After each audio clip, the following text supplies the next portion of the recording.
Okay. All right. Good evening, everyone. Welcome to the Tuesday, November 9th meeting of the Carrboro Town Council. We will start out, Mary, with our roll call. Okay. Mayor Lydia Lavelle. Present. Mayor Pro Tem, Councilmember Barbara Fouché. Present. Councilmember Jacqueline Gist. Alive and kicking. Councilmember Randy Haven O'Donnell. Present. Councilmember Susan Romaine. I'm present as well. Councilmember Sammy Slade. Present. And Councilmember Damon Siles. Present. All right, great. Well, we will start out our meeting as we do every meeting with a poem by our poet laureate, Fred Joyner, who I saw in the waiting room. So Mary's going to pull him over for us. Hello. Good evening, everybody. Hey there.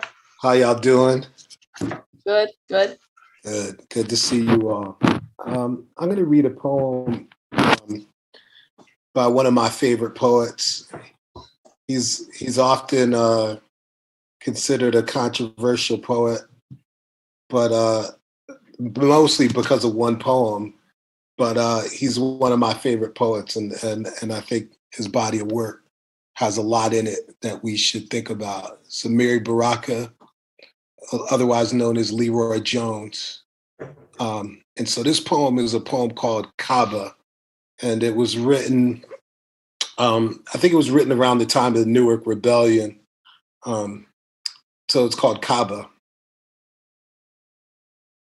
A closed window looks down on a dirty courtyard, and Black people call across or scream across or walk across, defying physics in a stream of their will. Our world is full of sound.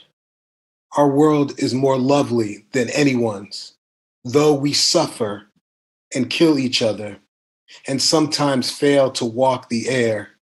We are beautiful people with African imaginations full of masks and dances and swelling chants, with African eyes and noses and arms, though we sprawl in gray chains in a place full of winters, when what we want is sun.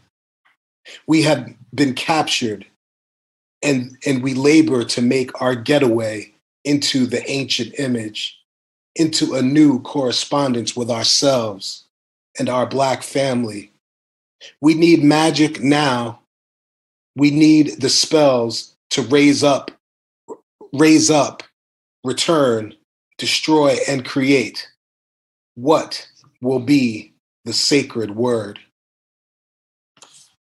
So, yeah, it's that poem was written at a time during the Newark Rebellion, and Amir Baraka almost got killed during that time. And so that poem comes after that. Yeah, anyway, it's from a collection. It's in this collection called SOS. Amir Baraka died some years ago, and this is one of many collections of his work. So thank you. Thank you. Thanks, Fred. Thanks, Fred. We appreciate you, and you're always providing us with food for thought. So thank you. Thank you. All right. All right, folks, let's see. Moving on here. No resolutions or proclamations. I guess I want to just make an acknowledgement that, of course, we had our elections last week. I'd like to personally just congratulate all the folks who won their elections and everyone who participated. And in a few weeks, next week, we have a council meeting. But then, of course, Tuesday, December 7th is when we'll have our organizational meeting, when we have our acknowledgement of folks joining the board and folks leaving the board. And so look forward to that evening as well. So let's move on to then announcement of upcoming meetings, Mary, if you would. Okay. November 10th at 7:30 is the Economic Sustainability Commission meeting. And November 11th at 6:30 is the Stormwater Advisory Commission meeting. And then next week, November 16th, is our next town council meeting. Okay, let me go to Damon and then Randy. There's an MPO board meeting tomorrow morning at 9 a.m. Over Zoom. Thanks. Thanks, Damon. Randy and then Barbara. Yeah, Damon, I think we have a Chapel Hill Transit meeting next Tuesday. Yes, I think you're right. Yeah, so Chapel Hill Transit, 11 o'clock, Tuesday the 16th. All right, thank you. Thanks, Randy. Let's go to Barbara. Racial Equity Commission meeting, November 17th at 6. I got switched because of Thanksgiving. Okay. All right, very good. Okay, let's see, Susan. Yes, if there's no more meetings, I was just going to make a quick announcement about the Veterans Day ceremony, which will be, Veterans Day is on Thursday, and Town of Carrboro, excuse me, employees who are also veterans will be recognized for their service. And this will be at Town Hall Thursday, 3:30, I guess on the front steps of Town Hall. So hope to see you there. Thanks. All right, awesome. Thank you. Lydia, I'm sorry, Mayor LaVelle, there's one more. Susan, thank you for saying that. There's also a veterans ceremony at the Orange County Veterans Memorial. And I think it starts that morning at 10. Is that right, Lydia? Yeah, 10? I think it's in the morning. I know I cannot attend, but I believe it's in the morning at 10 o'clock. I know, or maybe 11 o'clock. 11 o'clock. It's at 11 o'clock. 11. Yeah. I know Sheriff Blackwood is supposed to make remarks at that gathering, but it begins at 11. So Yeah, thank thanks you. for remembering that. Okay. All right. Anyone else? Any other comments, announcements, anything like that we haven't, that we've missed? All right. So let's see, we move on to public comment now, Mary, and I know we have, I think, 3 folks signed up to speak.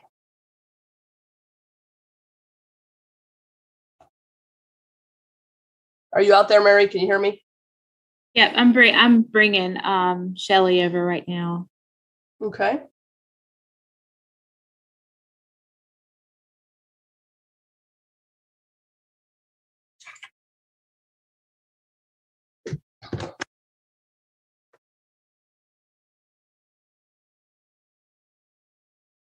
All right, so I see Kevin and I see Shelley. So I think you both want to speak. So whoever wants to go first, feel free to go ahead. Sure, thank you. So I provided a PDF that you'll be seeing on the screen here momentarily. This is in reference to, for those watching at home and watching recorded, this recorded event at a later date. This is referencing the Merrick Gravel Pit settlement agreement, which was reached back in February of 2021. We had requested, through NC Leaks has requested information on the revegetation that was required in the settlement agreement. There were 2 inspections done last week. You'll likely hear from City Manager White later after we speak, and maybe even Merritt Attorney in reference to that. What was found was areas in the blue that was supposed to be revegetated according to the settlement agreement. And in the yellow arrow, specifically, you'll see in the next slide, just a moment, where another photograph was taken showing that area that has not been revegetated. So all that white area within the blue is part of the settlement agreement that was supposed to be seeded and strawed and revegetated. That was before the lawsuit was dismissed. So it was believed that area was not seeded and strawed. So if you would go to the next screen, Catherine. So this photo was taken November 9th. NC Leaks obtained this information. That is the roadway this, which used to be the stream buffer, that a road was constructed, and the settlement agreement was to, instead of removing the road, to revegetate this area. So that didn't occur, obviously, as you can tell right there. That area is the blue area that is outlined and was not revegetated as of today. So we're wondering from NC Leaks as to how that even happened. You'll likely hear that they are in compliance with the settlement agreement, but these pictures right here are very clear to show that there's no vegetation in this area where it's required.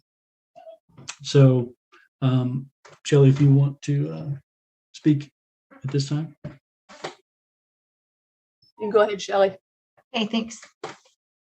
We want to do two. I want to talk about two things tonight. The first is that the town came to the conclusion after inspections that the Merritt gravel pit was not in violation of the settlement agreement. And what that means is the Merritt gravel pit, according to the town, has revegetated as required by the settlement agreement. And you heard and saw from Kevin that from the photographs, it doesn't appear to be the case. So the first question I have that I posed to Marty last week was, how do we appeal this decision by the town? And I'm assuming that I need to complete an appeal form, but I needed some confirmation from him and he has not responded. So that's my first question. My second comment is the inspection appeared to be an inspection to address the settlement agreement only. And there is still an outstanding issue of tree destruction and excavation on town of Carrboro property that has not been addressed outside of this area. If it has been addressed, I certainly would like some information about that. But as far as I know, it has gone ignored. Thank you. Okay. All right. Thank you. Mr. Manager, I know we also have Mr. Richardson who wants to address us on the same matter. Would you like to hear from him first before you? Okay. All right. So thanks, Shelley. Thanks, Kevin.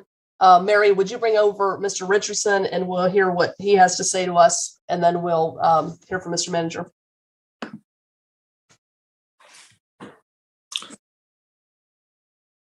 Good evening. I'm Ian Richardson. I represent the Merritts regarding these issues. And I mean, first of all, I would just point out that as was previously stated, the town has determined compliance. So I'm not really sure why we're still talking about this issue. But in any event, if someone wants to appeal, that's I suppose they're right. The thing that I would just point out is that what we just saw on screen was a photograph with, I believe it was a blue rectangle drawn around it. That's not a survey. The document attached to the settlement agreement, I believe, was a recorded survey. But this area has not been resurveyed after anything was done. So I think to the extent anyone wants to suggest that there hasn't been compliance, perhaps more diligence needs to be done other than just drawing a rectangle on a photograph. And then there was also a reference a moment ago to destruction on town of Carrboro property. I'm not sure what was meant by that.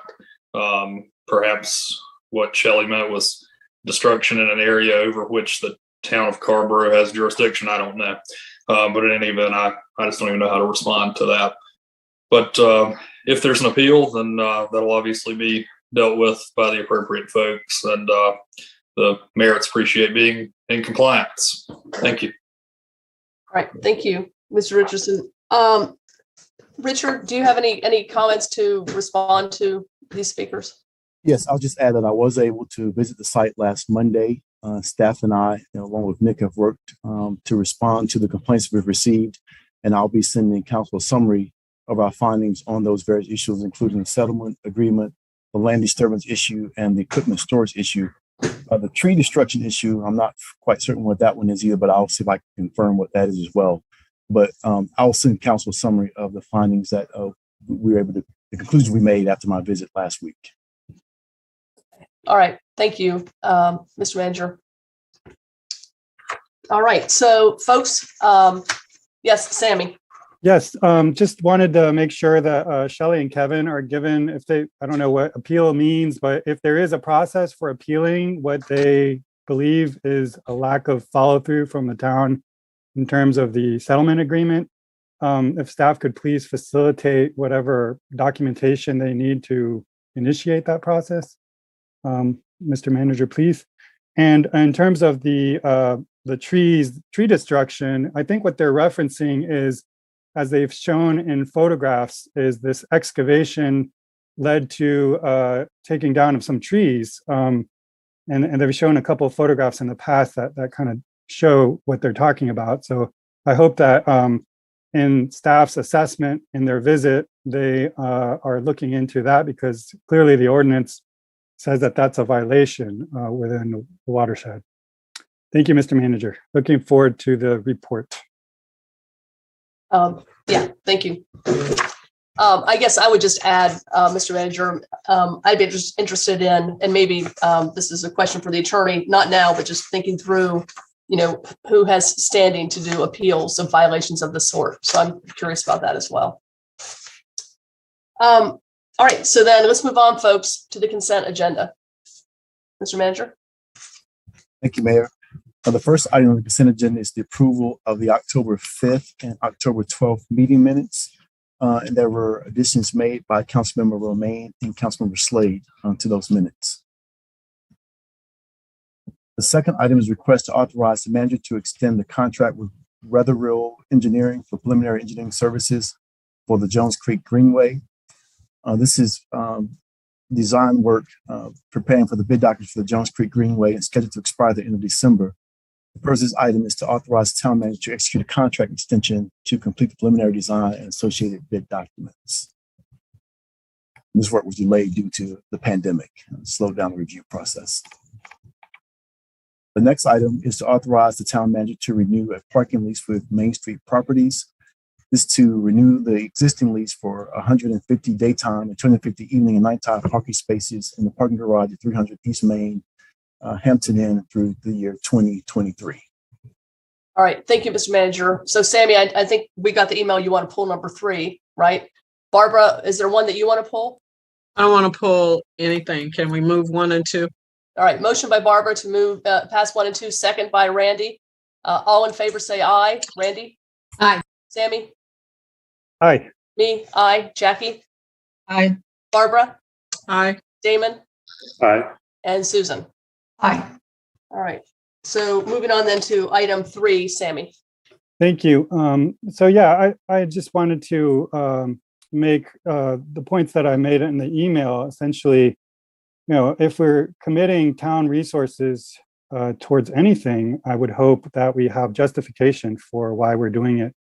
And from what I know, both through 2 parking studies and my direct experience of the spaces that we are leasing, there's at least one whole level that is always empty. And we're also in the midst and imminently about to receive another parking count of our town.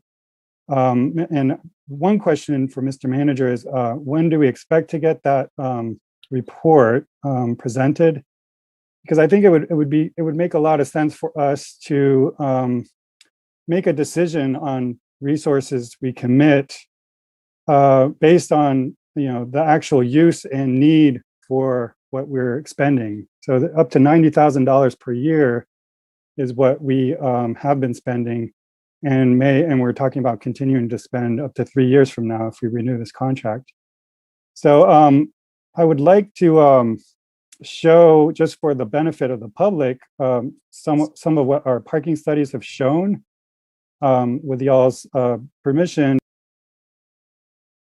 maybe Sammy, maybe before you show that, can we just kind of get some general sense from other council members to see if, because we're really familiar with this, we know we got the email and we've talked about this before.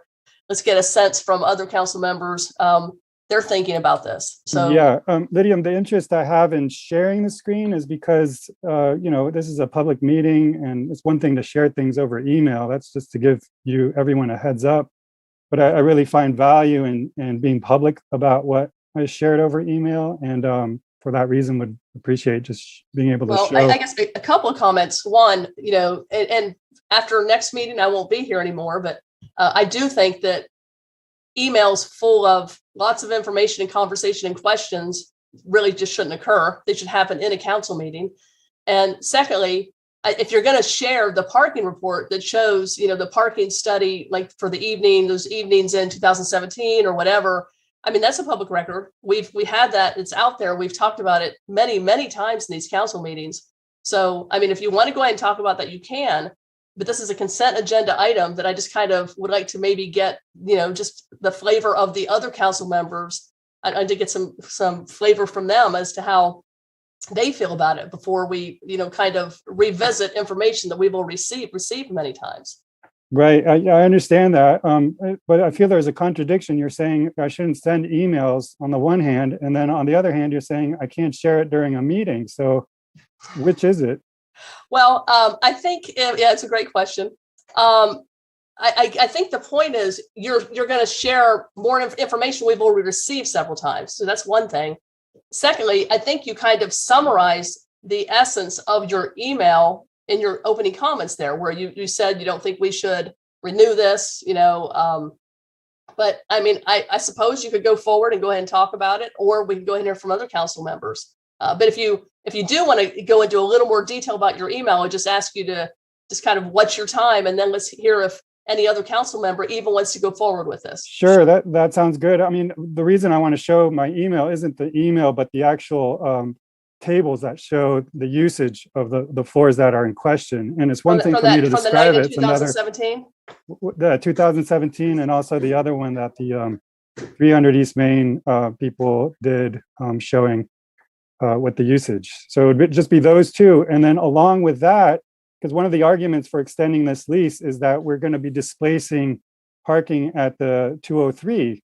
And yet we aren't including the 300 East Main parking. This is intentional because we're finding replacement for that parking elsewhere. So that's the other graph that I would like to share.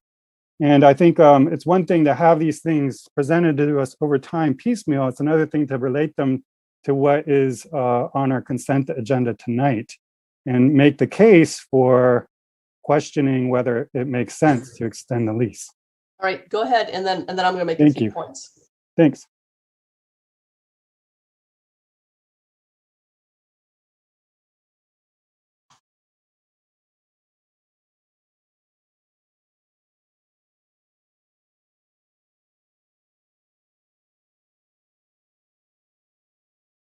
Can you all see the screen there?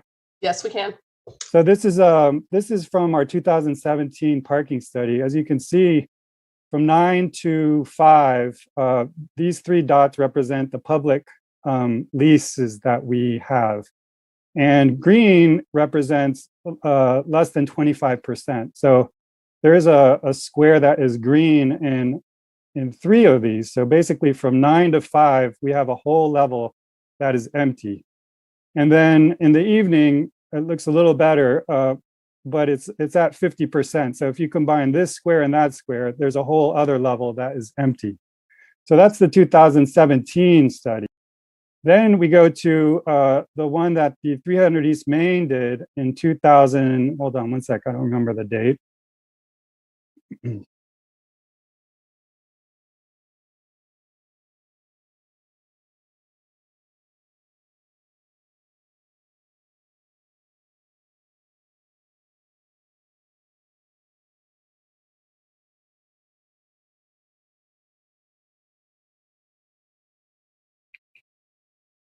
Okay, can you see this one?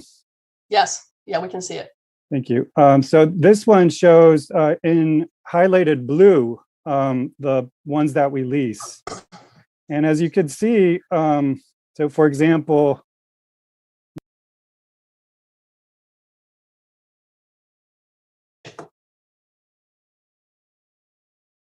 so what we see here is the second floor is pretty much empty all the time from 9 to 5. And there are about 75 spaces, half empty from 6 to 9. And from 6 to 9, the third floor is empty. So again, we have a whole 75 spaces that are never used. And then lastly, I just wanted to show the breakdown of how we are covering the displacement of 203 parking. It doesn't involve parking from this parking deck. We're getting that parking from somewhere else. So the justification of continuing to lease an empty deck, an empty level at this deck, you know, I would just be curious to understand what that justification is, given that it doesn't involve this. It's not for displacement of 203.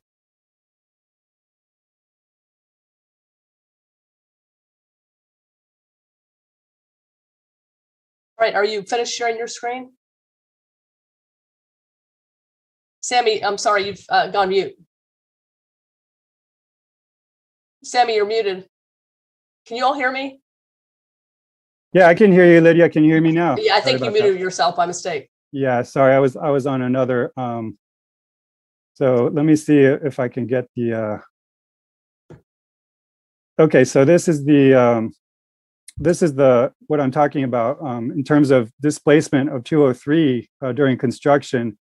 We're not using anything from this parking deck. That the question is extending the lease tonight. None of the spaces in here are being used for replacement of displaced parking from the 203. So a question for the council is, if we're extending, you know, our parking, what is our justification? It's not for covering for the 203. We have proof on 2 studies, and we have one that's imminent, that one of the floors in the parking deck isn't used. So 2 things I'm requesting. One, at a minimum, that we wait or extend this lease agreement for a year so that we are able to make this decision with the latest benefit of a latest parking study showing actual use. And or 2, lease only 2 floors worth, because clearly one of these floors isn't being used. So there's no real justification for why we'd want to continue doing that. Thank you for the opportunity. That's all I wanted to share. And I look forward to hearing from others as to how they understand the need for needing to continue our lease tonight. All right, thanks, Sammy. Go ahead and stop sharing. Yeah, okay, great. So before I go to Susan and then Damon and then Barbara and then Jackie, I'll just chime in and say, you know, I'm in complete support of extending this lease. You know, if we have any fear or hesitancy about it or think we want to change our mind at some point, remember we have a 6-month opt-out. So even though the lease is for several years, we could opt out within 6 months. And I think it's really important to continue to lease this space. But let me go ahead and hear from others, Susan, Damon, then Barbara and Jackie. Thank you, Lydia. And Sammy, thank you very much for sharing that information. I agree with Lydia. I feel like we, as a council, we took a pledge of no net loss. And my understanding on no net loss was that we were going to find 100 places to replace those spaces lost at the 203. But the no net loss assumed that the parking deck was there. With the 250 spaces was my understanding. So I will, the fact that as Mayor LaBelle says, with 6 months notice, we can opt out. I would like to continue on. The lease for this expires at December 2023, which is also, I believe, the expected completion for the 203 project. So I'd like to commit to that. And if it turns out we've got way too much parking than we need, then we can always opt out sooner. Thanks. Thanks, Susan. Let's go to Damon, then Barbara, then Jackie, then Randy. Yeah, I guess so. The manager, in response to the email that Sammy, I thank you for the email that you sent. I appreciated the information and the perspective you were offering in that email. I'm just hoping that you saw the manager's response to your email this afternoon. No, I didn't. I just saw it. Thanks for letting me know. Which I found to be very useful. And in my mind, this has really got nothing to do with the 203 project from my perspective. I'm comfortable with the manager's recommendation to continue the lease. I believe that the opt-out clause actually is for 60 days, not 6 months. And maybe we can get clarification of that from the manager when we move to making a decision on this item. But I'm comfortable with moving forward as recommended by the manager, and I appreciate the information from Richard. Thanks. Thanks, Damon. I was going by memory, so clearly my memory's wrong. So let's go Barbara, then Jackie, then Randy.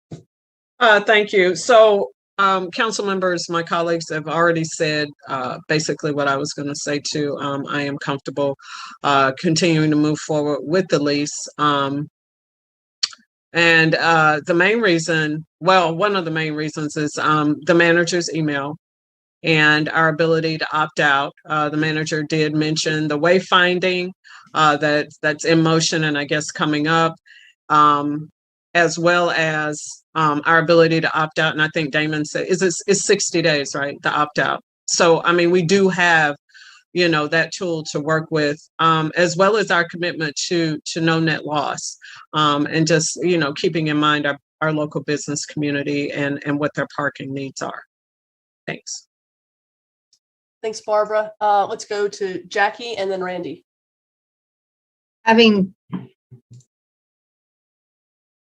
Having been the one to have pushed for no net loss for years, I really support this.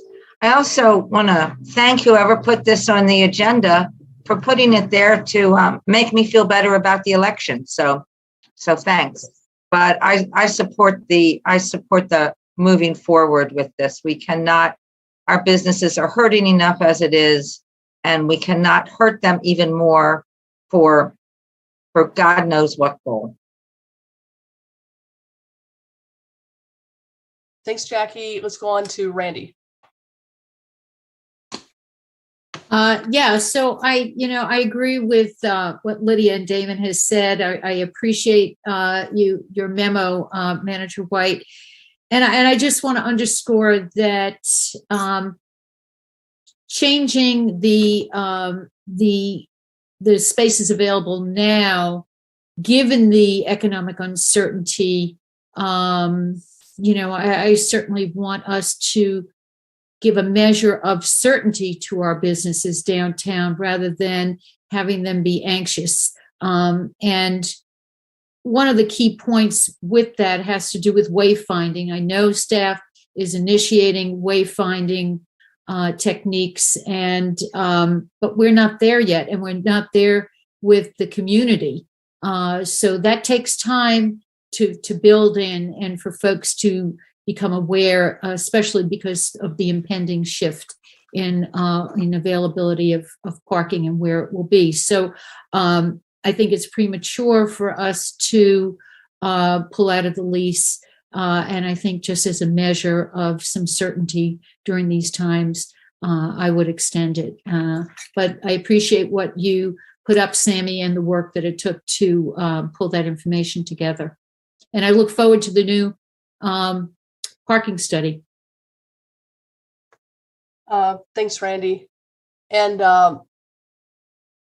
Sammy, I didn't mean to mischaracterize your email as not full of information. I guess what I meant was it was starting a conversation that we just repeated here again in the meeting, but I understand you were getting us the information ahead of time. So I do appreciate that. Thanks, Lydia. Yeah, I just, my understanding is people don't like to be surprised. So it's in that spirit that I send that information. And the idea is that I'm going to share that information during the meeting, not just for the council's benefit, but because we do public meetings for the benefit of the public at large to understand why and how we make decisions. I appreciate Manager White, your memo. and the recognition that the parking study may be an opportunity for us to reassess this and recognize that we will have 60 days to reconsider our lease. I would encourage the council to look back on our agreements on what we meant by net loss, and specifically it referred to the 203, not townwide, and from my understanding. And for that reason, we have a running tab of where we're gaining those spots and where to make up for what the 203 represents. And that's what I shared tonight. So I'm very surprised that folks still consider, because during the creation of that tab, I suggested that maybe we should allocate some of these spaces to cover for that, but folks decided that wasn't enough. And then tonight, folks are saying otherwise. So it's very surprising to me the way that, from what I understand, the goals shift. Anyways, I look forward to hearing about our parking study and continuing this conversation then. Thanks, Sammy. Mr. Manager? Thank you, Mayor. I just want to clarify, it is a 6-month opt-out. The typo in the email that went earlier. It's a 6-month written notice. All right, so is there a motion then for item number 3? Damon? Yeah, I will make the motion and first say that I agree with Sammy on his last point there, that is also I share Sammy's understanding that the so-called no net loss, commitment that some of us have talked about over some period is really about the 203 project and the replacement of those spaces, not specifically about this parking deck in this lease. In any case, I look forward to the results of the current and ongoing parking study, and I move the approval of this item. Thanks, Damon. Second by? I'll second. By Randy. All right, all in favor say aye. Randy? Aye. Sammy? Nay. Me? Aye. Jackie? Aye. Barbara? Aye. Damon? Aye. And Susan? Aye. All right. Okay, Mr. Manager, on to our next item. Okay, under other matters, the first item is a presentation from El Centro Hispano. It's on the CASA for Employment and Leadership program.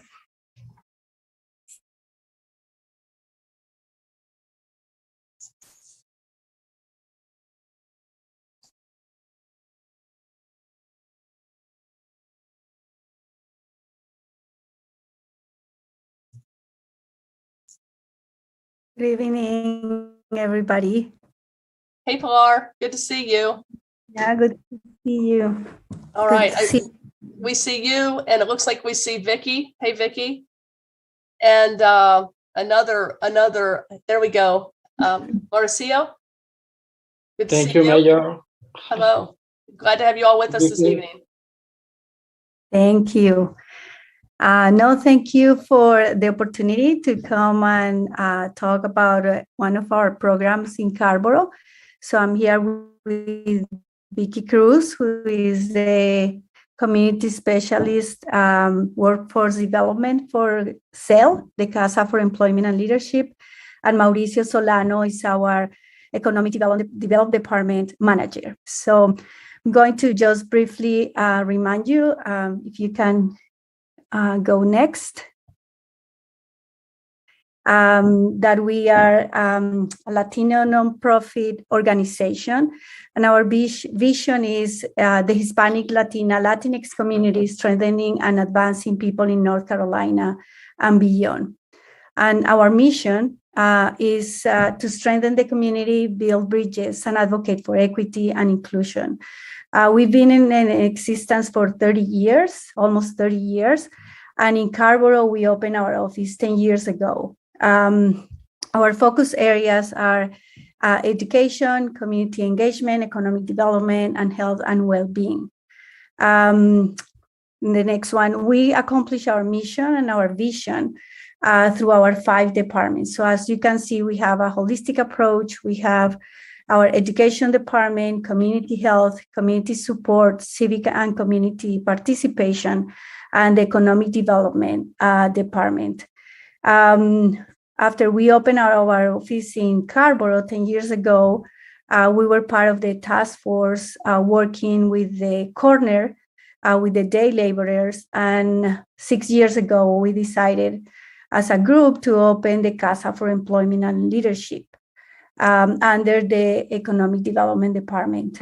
So we've been there for 6 years, and I'm going to pass it to Mauricio to talk more about what we are doing and what we've been doing in this time in CEL. Thank you, Pilar. Thank you, everyone, for this chance. The next slide shows what does CEL do, CEL's goals for fiscal year 2021 and 22, and some CEL's data. This is our office is in the Weaver Street. That for is like a 6 p.m. In this house is the headquarters of CEL of el Centro Hispano. La Casa de Empleo y Liderazgo CEL is provides a space to seek work with dignity, connect with employers and workers, and participate in vocational training and community leadership. A program for workers is the big one. Goal is connect people who works, people who employers. That is the main idea for CEL. And for the plan, about the plan for these years is have 13 goals. In this image is the graduation ceremony in one course is the one goal in our plan. This is the last October 16th in residential electrical wiring. Is 12 workers, include 5 women.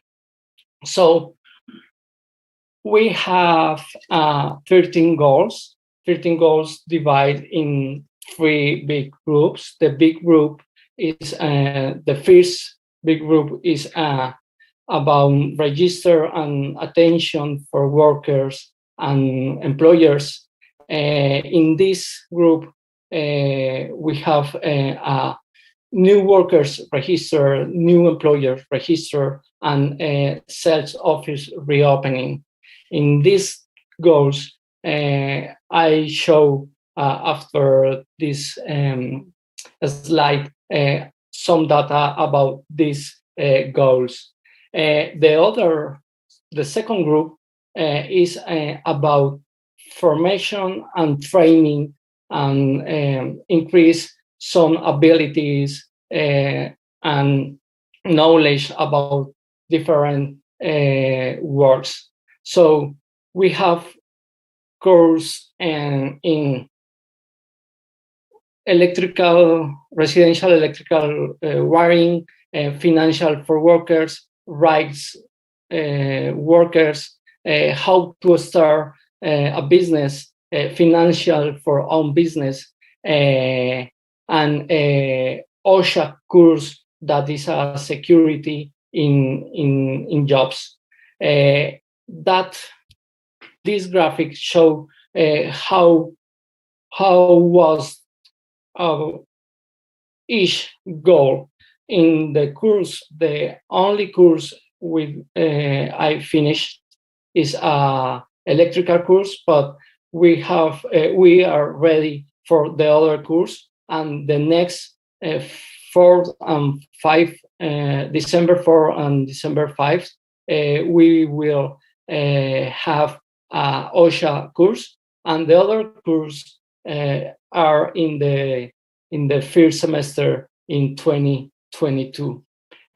About the third group in these goals is a management cell about permanent works with employee and some kind of work we name about seasonal offers and a community committee cell. That community committee is its meeting is each month, yeah, the first Monday in month. So that is our job in this year from since July 1st and October 31st. This image show our tool bank. We have a tool bank for workers, and the image on the right is a CPR course with South Orange Rescue Squad. We have two courses about this topic. This graphic show the behavior of the employers registered since April 2015 and October 2021. In that period, we have 745 employers. This fiscal year, we have 27 employers since July 2021. The average monthly for employers is 9.2 employers, and the top monthly was in 2015 with 35 employers. The other graphic is from workers, about workers, sorry. In this graphic, in all time, we have 931 workers, yeah, right? In this period, since July 2021, we have 50 workers, and only October, we have 19 new workers registered in cell. The average for worker registered in cell is 11.5 workers per month. So that is the results and the behavior of our goals. That is very important for us. You know this, and we will work with the Latino community and provide the connect with opportunities for growing opportunities for increase their abilities and knowledge. Thank you so much.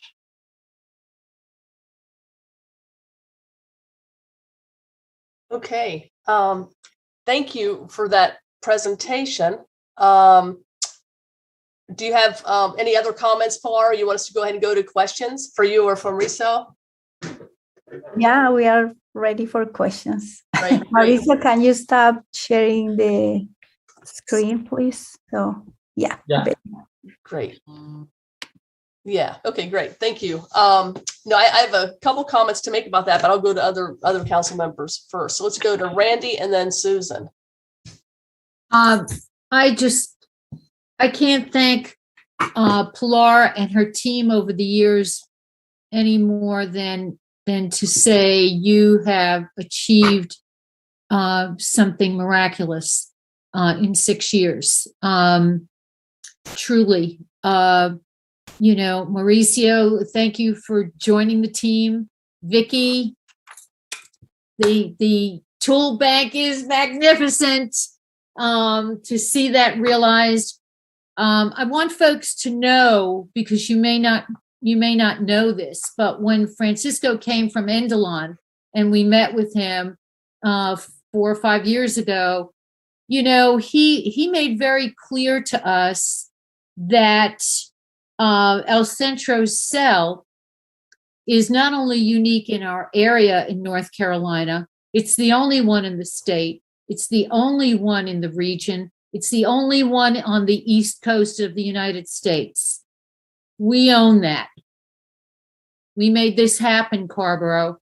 And this is something that's very important. It's not in Durham, although it's connected with Durham. It's not in Raleigh. It's in Carrboro. And it's because of our commitment and the work that we have all done together. So I just want to say that the other piece to this that's really important that we don't always see is that is very hard to get hard data on, is how this over time is positively impacting the workers who were gathering at the corner. And over time, there are workers who, in my meetings with CEL, participate. So the workers are now, they're more engaged in the actual leadership. I also want to point out the relationship that has been built with Durham Tech and the certification program. So we're kind of moving from dignity in work today to dignity and careers for tomorrow. And that is, as an educator, I will just tell you that is huge, because the expectation is not just to have the work for a day.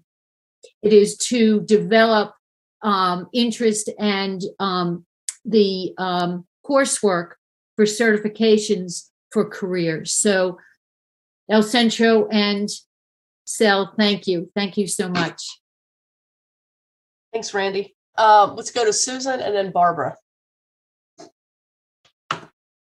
Yes, thank you. Pilar, Mauricio, and Vicky, I too want to just share my gratitude for the really important work that you are doing here in Carrboro. It's much appreciated. And, I have to think, during this pandemic, it has really highlighted the importance of the work that you are doing. As we've seen this sort of gap between the demand for the trades and the availability of workers to fill those jobs. I was also struck by the picture that showed the women who were getting this training. And that brings me to this question: is there's a local nonprofit called Hope Renovations that provides, I think, 10-week trainings for women who are interested in getting the skills, job skills they need to go into the trades. And I'm curious, the other thing I'll mention about Hope Renovations is they get their job skills are really very real world settings. They work in the homes of some of our older community members and make repairs and renovations that allow them to age in place. So my question is, have you had any contact with Hope Renovations in terms of partnership opportunities with them, with the trainings? And have you thought at all about do you do it all, any possibilities in terms of doing those same kinds of repairs and renovations on homes of some of our older community members? Yes, ma'am. I've been with them like a month and a half ago. I've been in a training event to try to do the same experience, to can talk about it later on to the workers, and it was a really good experience. And is this something then we talking with my boss, Mauricio Solano, to let's see if we can do something together. Thank you. Thanks, Vicky. Thank you, Susan. Excited to hear that. Thank you, Vicky. One other follow-up question. I wanted to, mention something that Randy had said about Durham Tech, and which is such a great resource we have not too far from here. It's a real kind of an undiscovered gem in some ways, but more and more people are discovering it. And question is there funding available for folks, some of the participants in your program, is there funding available to take these classes at Durham Tech? And also, is there assistance provided for them in terms of the whole application process for the classes, which sometimes can be kind of daunting? Yeah, I can say a little bit and then Mauricio can complement. So this has been a really true collaboration, and I think because we've been advocating with them for a long time, and now we got the opportunity to really make it happen. And one of the things that we were able to do was, during the pandemic, we were able to meet with the new president of Durham Tech, and he was willing to meet with Vicky and the workers to understand the barriers for them to participate in these programs. And of course, we know barriers are money, yes, cost of the program, language is the main barrier, and the timing of the courses. So I think Vicky did a great job leading this meeting and facilitating this meeting. And he understood right away and connect us with Connie, who is part of our community advisory committee. And the classes are in Spanish. So the teacher gives the class in Spanish, and they found the funds to give these classes for free for the workers. And the timing was when they could do the classes, which was on Saturdays. And I don't know, Mauricio or Vicky, if you want to follow up, because we've been working and running these meetings, and that's part of the community advisory committee to look for the resources for these workers so they can get the certificate, because they can't take the classes. The problem is how we can give them the certificate, which means at the end better paid, yes, for the work they do. So I don't know, Mauricio, you were going to say something. No, you are saying all. Right. Sorry. Thank you both. Thank you all so much for all of your good work. Much appreciated. Thanks, Susan. Thank you. Thanks for that, Pilar. Barbara. So thank you, Mayor Lavelle. Thank you, Pilar, Vicky, and Mauricio for this update and for just continuing to do this amazing work within the community. And, I was listening to Pilar and just, education is a great leveler. That's not anything I said. I got it from somebody else. But it is a great leveler. And it does provide you access to many opportunities and ultimately, to fulfilling your work passions, and then, and money to support yourself and also your family. And so I do appreciate you guys coming in and just keep up the good work. And then my only question is, what can we do that we're not doing already to help? If there's anything, Pilar or Vicky or Mauricio. Thank you so much. No, thank you. And first of all, I want to say thank you, because since we got to Carrboro 10 years ago, you call us. I remember my meeting with Randy and the mayor at that time, and we were talking about with a real concern for the workers. And I think that what's makes the difference with this is it was a real concern about human rights and really what can we do to support the workers. And we knew also, and we learned the social issue about the corner and what it entails, yes, because it's a very difficult situation. So I really appreciate, and it's why we decided, or I decided at that time, yes, we are going to get involved in this and we are putting everything we can. Mm-hmm. But also we couldn't make it happen if we didn't have your support, the town support. And I think, as Randy said before, we've been in Durham in existence for 30 years. And we have, when we got here 10 years ago, we got that support in many, many ways. And we still have it. And for us, it's very meaningful because we couldn't do it by ourselves. And I think it's also the beauty of this program. And it's why Randy and we were pushing to have this committee. Before was the task force, yes, but then we opened and we were up and running. And so not a task force anymore. So what can we do to continue having this program as a community, not only for the organization, because it's a community effort.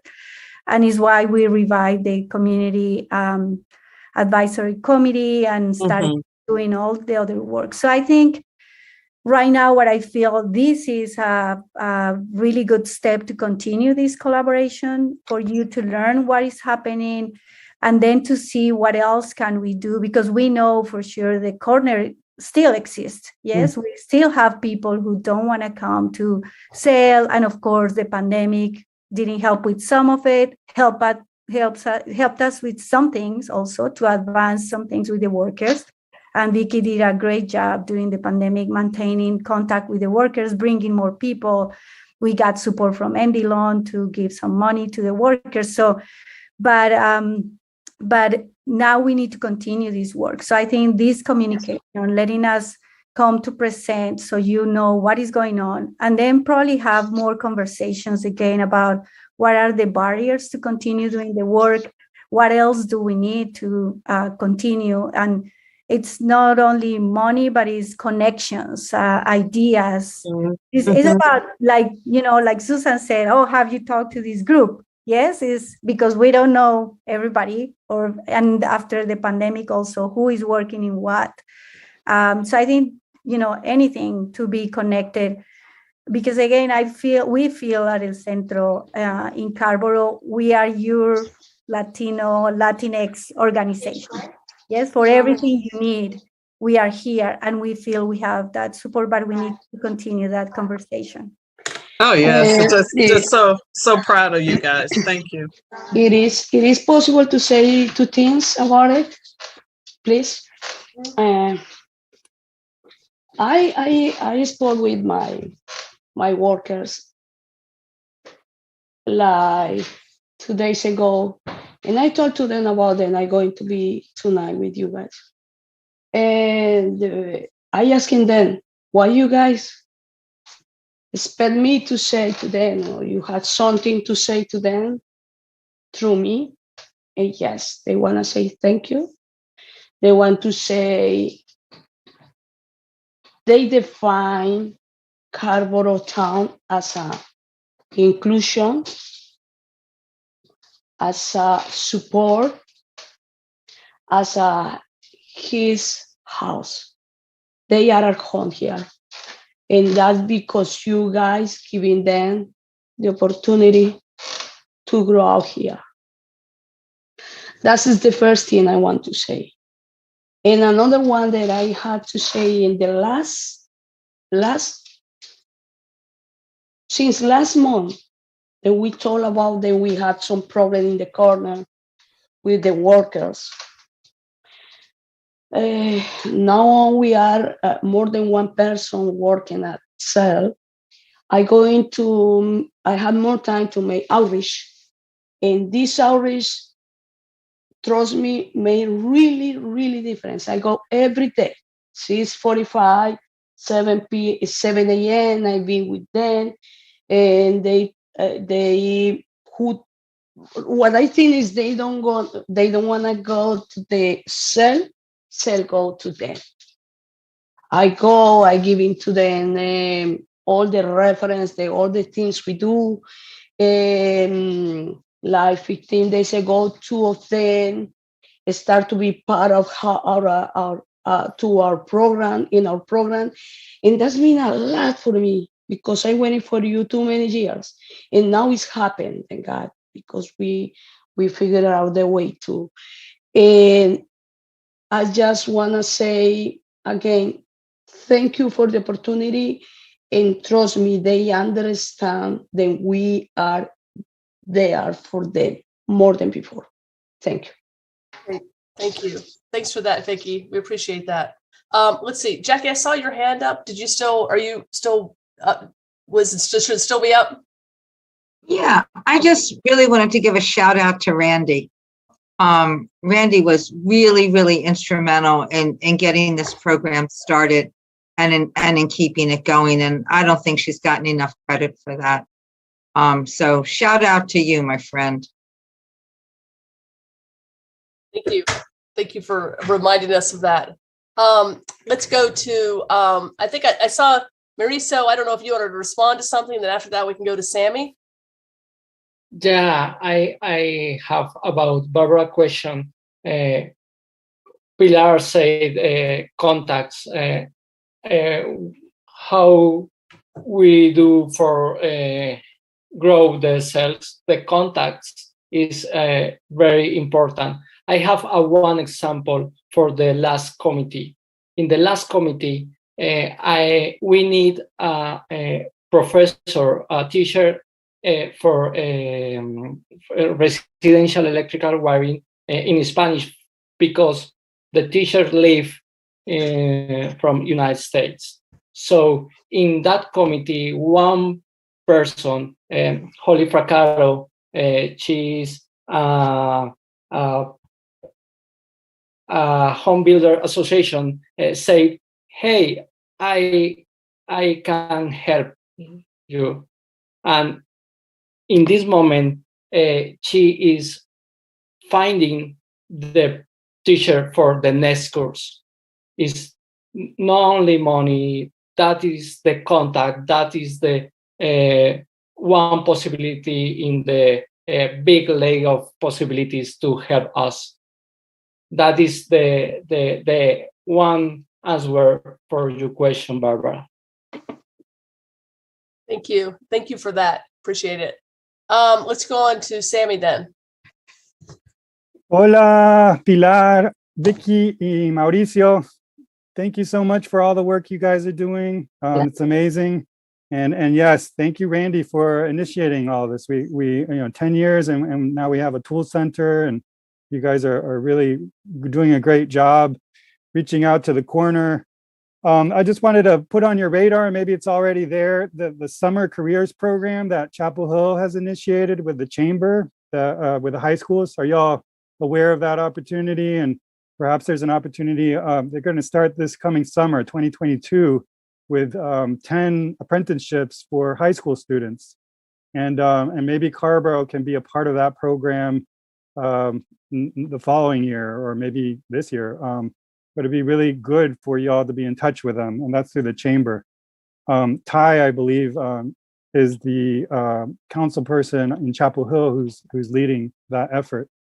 The other thing was, I'm just curious, a while ago, wage theft was a big issue, and I was curious to hear if you guys are still hearing that as an issue, because I think that, I was reading about how, looking at all the things that police address having to do with theft, wage theft is much more money that is stolen than typical burglar, like robbing.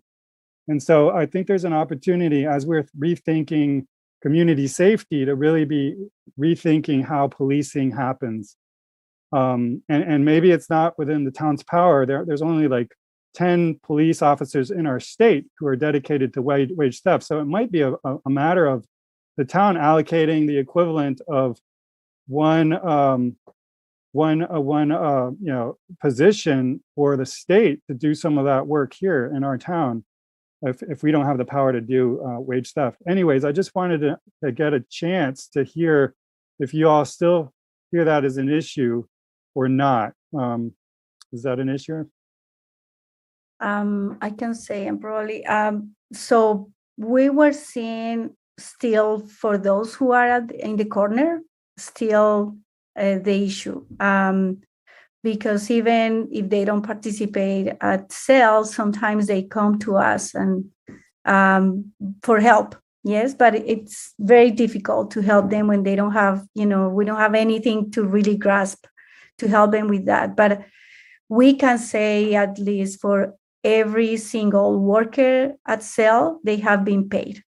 And before the pandemic, we were able to get them at least $15 per hour. And I think we still working on that. So that's good. And we had probably, I don't know, 3 or 4 cases when the employers didn't want to pay, but the fact that we were involved and with our call, and I think with one we needed to send a letter, they paid. So all of them have been paid. And when they come to us from the corner because they didn't get paid, we use that, and Vic is really good at that, to talking to them and saying, this is one factor, yes, a real factor. What should be to come here? You should come here with us because we will help you and protect you, because just the fact for the employer to have to register, and we also do a follow-up phone call for employers and workers, they feel, and is that happening in those 4 cases that we had to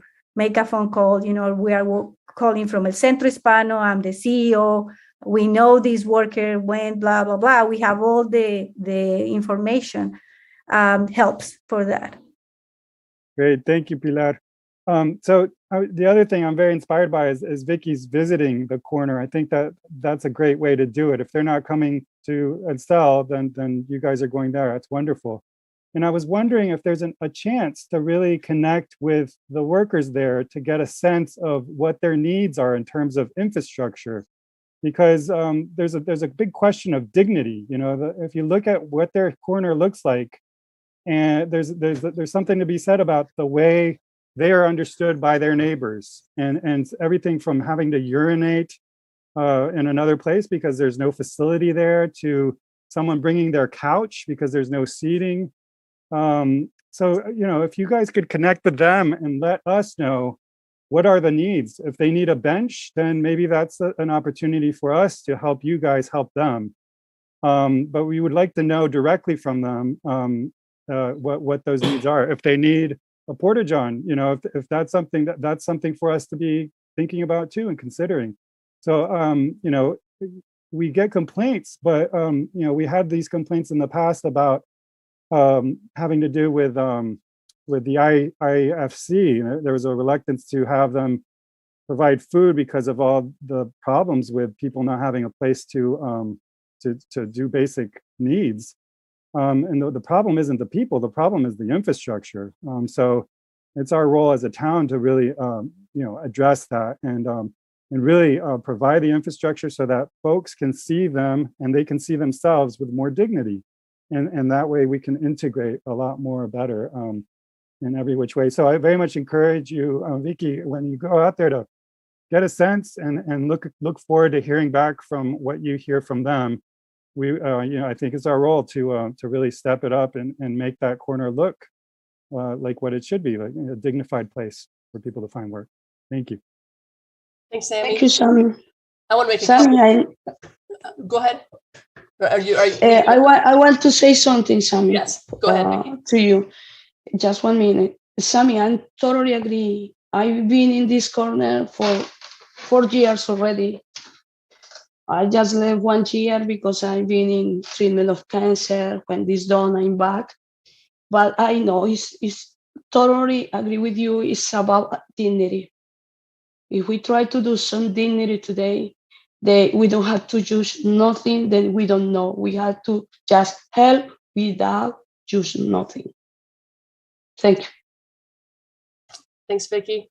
I want to make a few comments and then I'll go back around to Randy. I had 3 things here, 3 points I wanted to make. One was to ask about the corner. So that's all kind of come out, and really appreciate y'all's work on that because they're obviously connected. Number 2 is, and again, we saw the photo of it, but how awesome it is that we have that little shed behind El Centro with all of that equipment that folks can use. I mean, I know early on, and certainly, I guess until we had this, I mean, that was a lot of the problem, right? That our workers wanted to work, but didn't have the equipment to go out and do the work. And so, just getting the word out about that, I think also is so important to not just to prospective workers, but to folks who need jobs done. Because I think I shared with you, there was a job we wanted to have done out here, but we weren't able to get someone from Cell back then because they didn't have the equipment, nor did we. So I think that's a really awesome thing you all have done. And it was really great to see that. upon the return of Pilar and Vicky, you all, Marisa, showing that off. That was awesome. Number 3, I was really struck by the graphs. I found them really interesting. Of course, at the beginning, it was like, it was really high and everything. And then it leveled out and it stayed very, very steady. I mean, a little up and down, but of course, then the pandemic, and now you all are pulling it back up. I mean, it's really, it was just kind of fascinating to see after that initial start, then it settled into a fairly routine kind of, program, right? And now, coming out of the pandemic and with the organization of you 3 and others, you're able to kind of, try to take it to a different level here with these different programs you're partnering with and so on. And so really, really appreciate everything you do. It's such an awesome, awesome program. Really proud to have you in our town. Let's swing it back around here to Randy. Go ahead, Randy. Yeah, I just, Sammy, I'm glad you brought up the infrastructure in the space. I don't know if folks remember, but a bench was out there and a porta-john. So I'm going to ask our manager, Mr. Manager, would you check on, I don't remember exactly what the reason was the porta-john was taken out. It was across the street. And Pilar, you remember this? This is before Vicky came on. So there was a porta-john there. There was a bench. There was a garbage can that was picked up regularly. So if Mr. Manager, if you could check with Chief ATAC, because I know he was with us in the meetings as well as Chief Horton.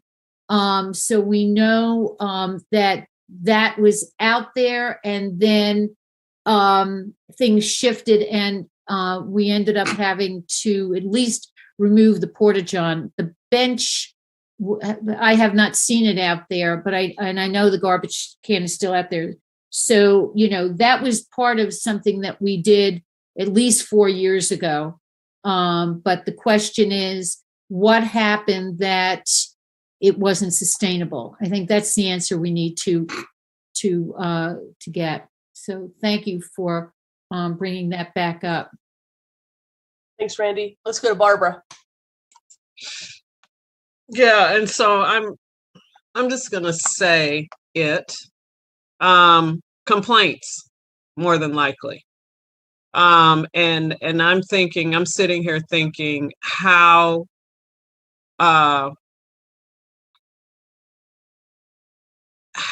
best to go forward with dignity and respect with the workers that utilize the corner, and Vicky goes to talk to them there because they don't want to come to El Centro Hispano, and the community that's on the other side of the store. And so, all that has to kind of be, you got to deal, because you do one thing and then you get a reaction, and then, we want to, just kind of be communicative, about what's happening and why. And then that goes back to the all-important relationship building, right? The community building, the understanding of why things are the way they are, the history, the context. All of this is, is important. And so this is the reason why I bring it up, because, certainly we want to weigh, the corner, the community, the folks that live on that road, and Pilar's shaking her head, very vigorously. And she knows, like the rest of us, what I'm talking about, and how best to approach that. And I guess I'm just saying that, as a part of the larger picture, and also for Mr. White as well. Thanks. I would like to say something about it, because I was thinking when you were talking about that. And I think, of course, we've done a lot of work in these years. But when I was hearing about the complaints and everything, brought back to me the memories of when we got there and when we started talking. And I think probably we need to go back and remember the strategies we used at that time. So we had conversations with the community talking about a whole, yes, not only the workers, but the neighbors, Also, I think they changed probably the managers of the properties.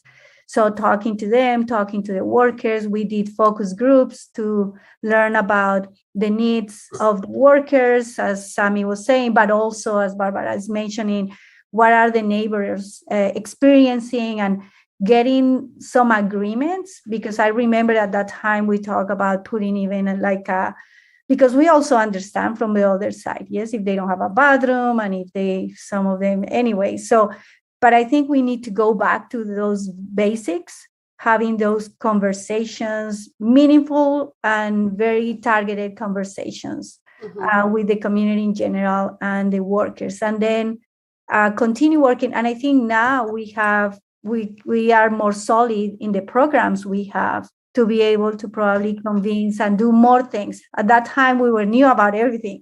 We didn't even know we were opening the center.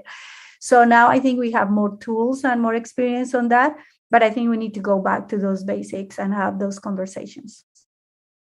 Yeah, no, I think you're absolutely right, Pilar. And Mr. Manager can take in this information and get with staff and kind of talk through these items and then bring it forward to council members and kind of figure out how to go forward with you in conjunction with you or whatever, and trying to revisit some of those lessons learned from 10 years ago. So, all right, council members, I think we're good, right? We are so happy to have you all with us here tonight. There doesn't appear to be an action item other than to have heard from you. It's really great to have you with us tonight. So y'all enjoy the rest of your evening. We're going to move on to our next agenda item. So, thank you so much. Thank you, Mayor. Thank thanks, you. Mar. Thank you, Vicky. Thank you, Riso. All right, Mr. Manager, let's go on to our next item. The next item is update on the draft bike share RFP. Purpose of this item is to provide the council with an update on the development of the request for proposal to select a bike share service provider to create a unified system for Carrboro, Chapel Hill, and UNC Chapel Hill, and to seek guidance on specifics of the system. And Zach Hollick, our transportation planner, will review this item.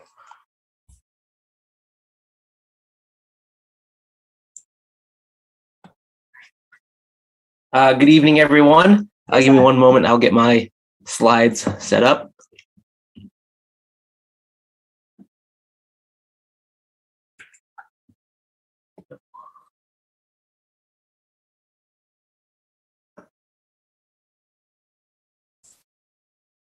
All right, can you all see that?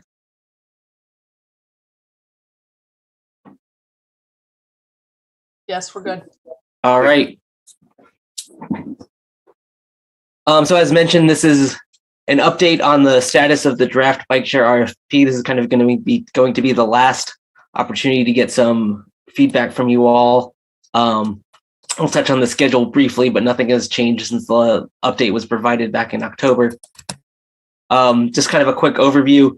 We've made a couple adjustments based on what we heard from you all last time. So making sure we're still open to scooters in the event that UNC's policy changes. Asking our respondents to describe how they would coordinate their service provision to seniors and folks with different ability levels and coordinate with the Agency on Aging. And then from our coordination with Laura, we've added a item to ask them to describe their fleet recharging process and to report their electricity usage that can help in greenhouse gas inventories. Some of the key features we discussed last time, geographic equity, so making sure no neighborhood is left out. What we've kind of called financial equity, or making sure that everyone can use the system. You know, it's not just a smartphone only. There are cash options in different ways which people can access the system. And then accessible and adaptive vehicles which don't require balancing. Those are kind of three things we heard from you last time. There's a couple things now tonight we're looking to get some feedback on. First is the hub type or hub definition, and I'll get into that in the next slide. What our coverage expectations are in terms of the breadth of hub locations throughout town, and finally some of the evaluation criteria that will be in the RFP. So first and foremost, hub definition. So there's kind of two types of hubs. A fixed hub. One is it's a station, bikes only park at the hubs. Another, what we're calling a floating hub. So for an example of a fixed hub, the Citric Cycle bike share in Raleigh. This is kind of a map of their system. all of the red points are the fixed hubs that have bikes at them. Zooming in a little bit, you can see that the hub is a point. There's a number for the number of bikes there. And then when you zoom in to the street view, you can see there's a large number of kind of receptacles where you physically park the bike and it's locked there, and that's how you end your trip. That differs from what we're seeing in some other places and what is currently kind of the operating procedure for the Chapel Hill bike share, in that there's some flexibility in what we're calling a floating hub. So we'll look at kind of their map here. Again, similar kind of setup. You can see the number of bikes at each hub, but as you drill down into each hub location, we'll zoom in. This is the hub by the Lib of Cotton. You can kind of see this green rectangle around what would be the point. And really that's showing that there's some flexibility. So in the event that you showed up at this hub and there was a bike at every single sort of station here, you can still lock the bike to itself directly adjacent to the hub. So there's some flexibility. As to why this might be important, this sort of floating hub provides us some better opportunities to look at ways to broaden our coverage to the fullest extent possible, right?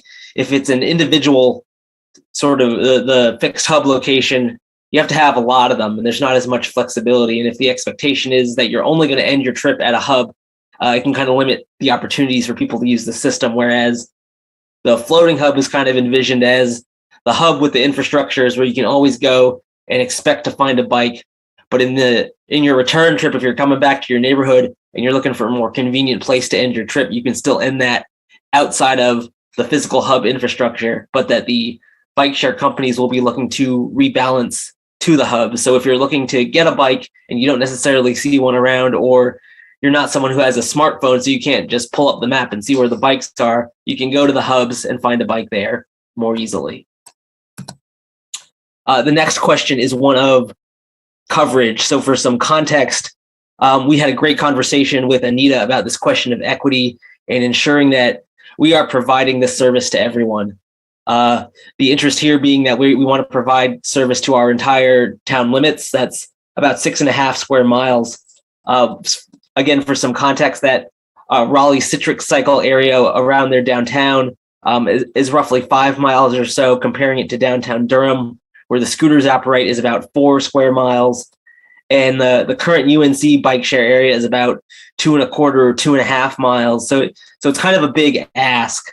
That isn't to say we don't want to ask it, because it's very important. So the way we would frame it within the RFP would be to ask respondents to provide that coverage, but if they are not able to provide it, have them give an explanation if there are, technical reasons why it's difficult to provide bike share to that area, things that we don't have that kind of experience with, and we would ask them to describe that.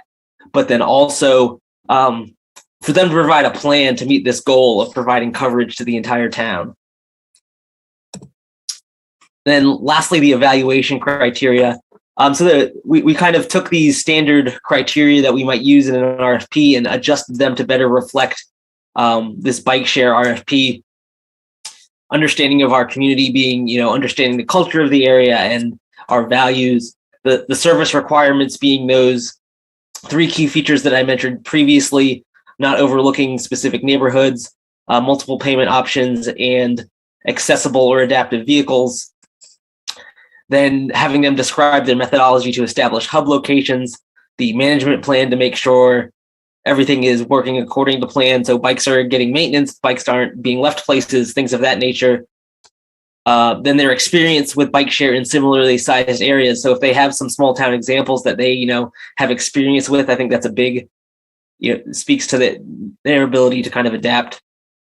We also want to make sure we're taking into account any user fees or other costs that they might be proposing, so that we can kind of weigh those against different respondents. And other than that, any other priorities that we would hear from you, if there are any of these that, float to the top above the rest, those are kind of the types of feedback we're looking for. But then I'll leave this last. These are kind of those 3 discussion points. Is there a preference for the hub type? Do we want only fixed hubs? Are we open to using floating hubs where it makes sense? Do you have any kind of how should these hub locations be prioritized? We know just from observing other bike share systems, they do tend to locate in very urban areas, but we know, outside of downtown, we want to provide that service as well. And then finally, are there any other priorities or key features which should be added to the evaluation criteria? With that, I'd be open to discussion, and I'll just leave it on this discussion point slide for now. Okay, great. Thank you, Zach. Thanks for that. Let's go Barbara and then Damon and then Sammy. Thank you, Zach, for the presentation. I had a question about the floating hub. I know it said there may be a higher user fee associated with this method due to the increased need for the rebalancing. So would we know that up front? How likely is that? How much higher? I mean, I guess is what I was thinking when I read that. Yeah, we're not really kind of at that stage yet, and it might be something where we frame it as if it's not a floating hub versus, ask them to describe the different options and what the implications for cost might be. If it's a fixed hub versus the rebalancing costs, those are trade-offs in the system. So okay. Yeah, I think that was my first question. I may have more, but I'll let everybody else go ahead. Thank you, Zach. Great, thanks. Good question, Barbara. Let's go to Damon, then Sammy, then Randy, then Susan. Thank you, Zach. Thanks for the presentation. It's good to see this continuing to move along. So I just, I guess, four comments, partly in response to your discussion points. But first, in terms of hub type, I mean, I think as you presented the question about hub type, that floating hub option sounds like it offers greater flexibility, especially when we're thinking about the next question, which is about prioritizing locations of hubs and sort of geographic spread and access. So it seems like that it would be nice to be able to go with a floating hub type if that's in fact the kind of flexibility it might offer. But I guess we want to learn more about that from the applicants. In terms of location priority, one of the things that comes to mind for me, and I think we've talked about this before, maybe Sammy raised this point in an earlier discussion, or I don't remember exactly who talked about it, but one of the values of a system of this kind is it helps sort of close that last reach to a bus stop. So for someone who maybe is in a neighborhood that doesn't have great access to transit, having access to a service of this kind would offer them better access to transit. And so just thinking about prioritizing hub locations through that lens might be a valuable way to think about it, and would encourage you to think about it in that way as well.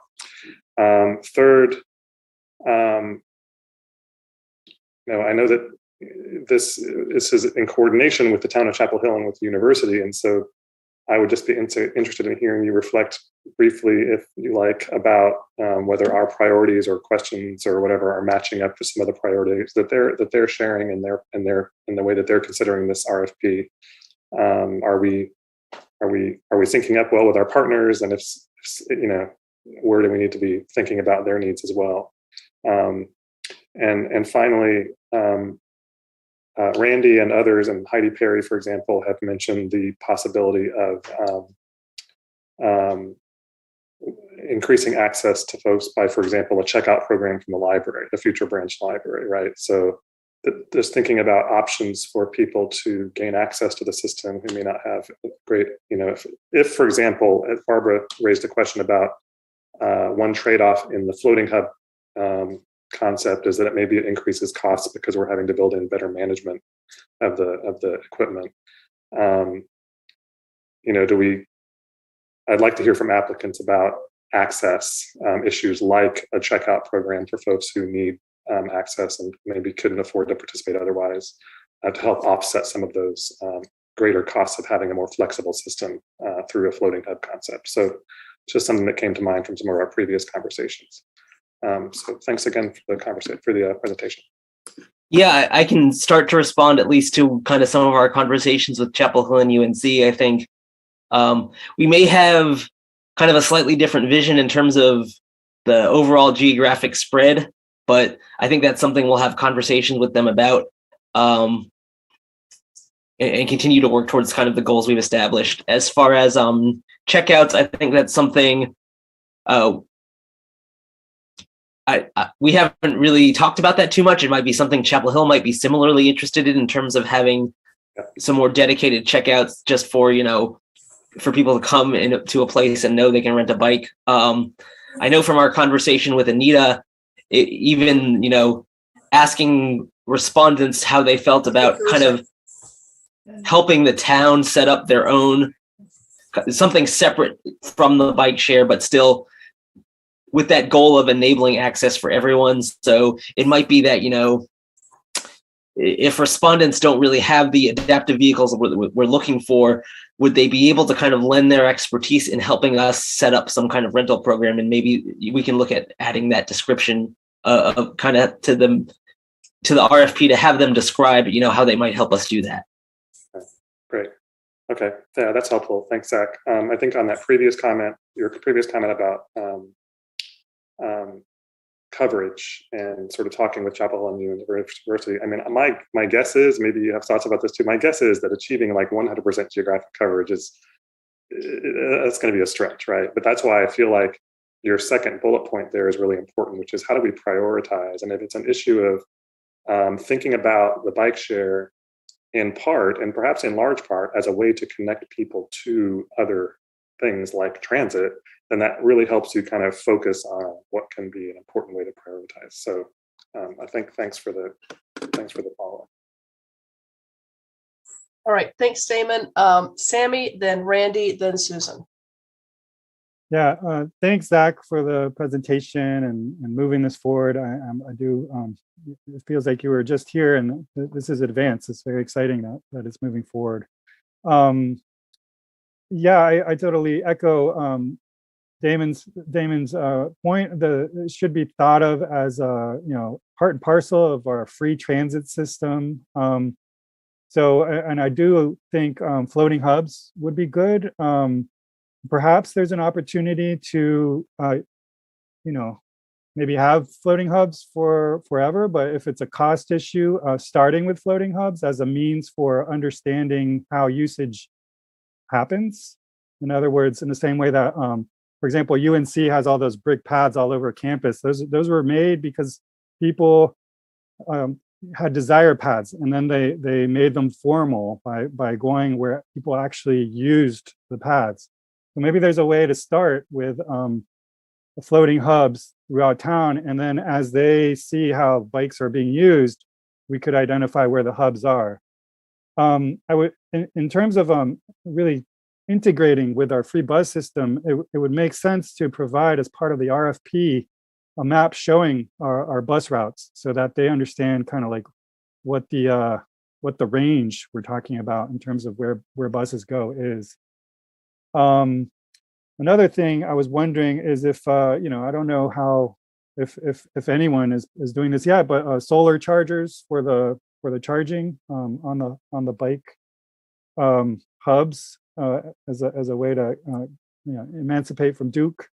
And then the other thing I wanted to ask was, last time I asked the question on how much cost when we do these RFPs, finding out what the cost offset is from advertising, and have that be one of the ongoing data requirements that they're providing in terms of what those revenues are from advertising and how much they're offsetting. I looked through the RFP. I didn't see any of those questions either in the evaluation criteria or as a request for data. I think that would be a good thing to include. Yeah, those are the main ones. Just really look forward to looking at how this progresses, and thanks for your work so far. So I guess to your question about solar charging and hubs, to my knowledge, a lot of them don't do their charging at the actual hubs. They tend to collect all the bikes up, take them back to a central location, do their maintenance, do their charging there, and then bring them back. But yeah, we can see if there's some need to kind of word something into the RFP about that. And as to the points about ad revenue, and how that impacts the user fee, we can add that into the data requirements section. as well. Yeah, and if it is a centralized thing where they're not actually being charged at the hubs, then maybe, yeah, whether there's an opportunity to solarize their central, maintenance / hub location. Thanks. Can the RFP use the language "emancipate from Duke," like Sammy said? Yeah. It could say whatever we want. It could. Thanks, Sammy. Let's see. Go to Randy and then Susan.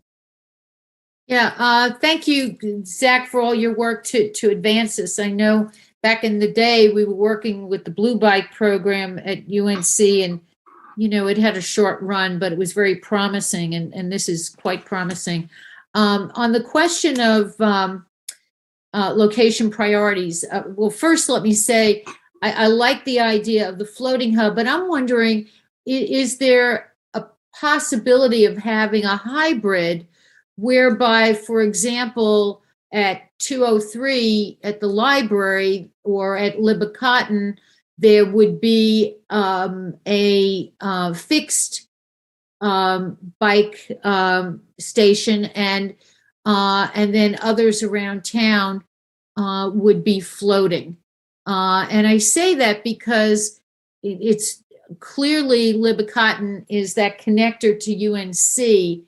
It's a straight path, and the library, because hopefully the library will be able to encourage folks to just check out a bike just to go right around town, and that brings me to the other question, and thank you. I think it was Damon who brought it up about potentially having adult trike bikes, just maybe one or two, or three, just to kick off the potential for that. I also wanted to ask if there, and maybe I missed it when I was reading it, but what is the potential in the future to have apps that will tell folks, where the bike availability is at the stations? I've seen that. I think it was in Chicago. And by the way, I think when I was in Chicago, they had solar on the stations.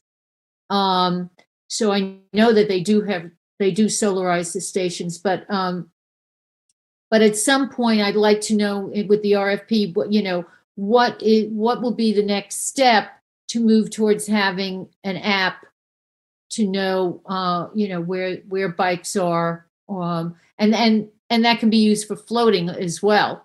And I don't know how they organize that, but I know that they can.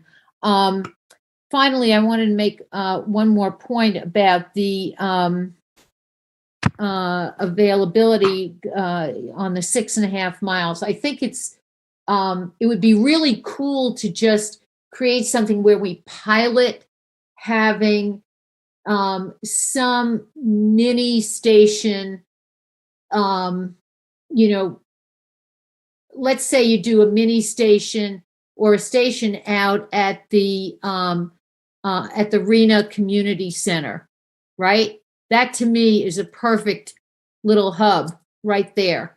And just over time evaluate, because we're not going to know, until use really starts to happen where people are. And I'd also encourage engaging with the high schools, Carrboro High School and Chapel Hill High School, and maybe even East. So with that, I'll move attachment A if no one else has done so already. Okay. Well, you can move it if you want, but I know a few more people want to make comments. Sure. So how about after that, we'll come back to you to move it. So sure. Thanks, Randy.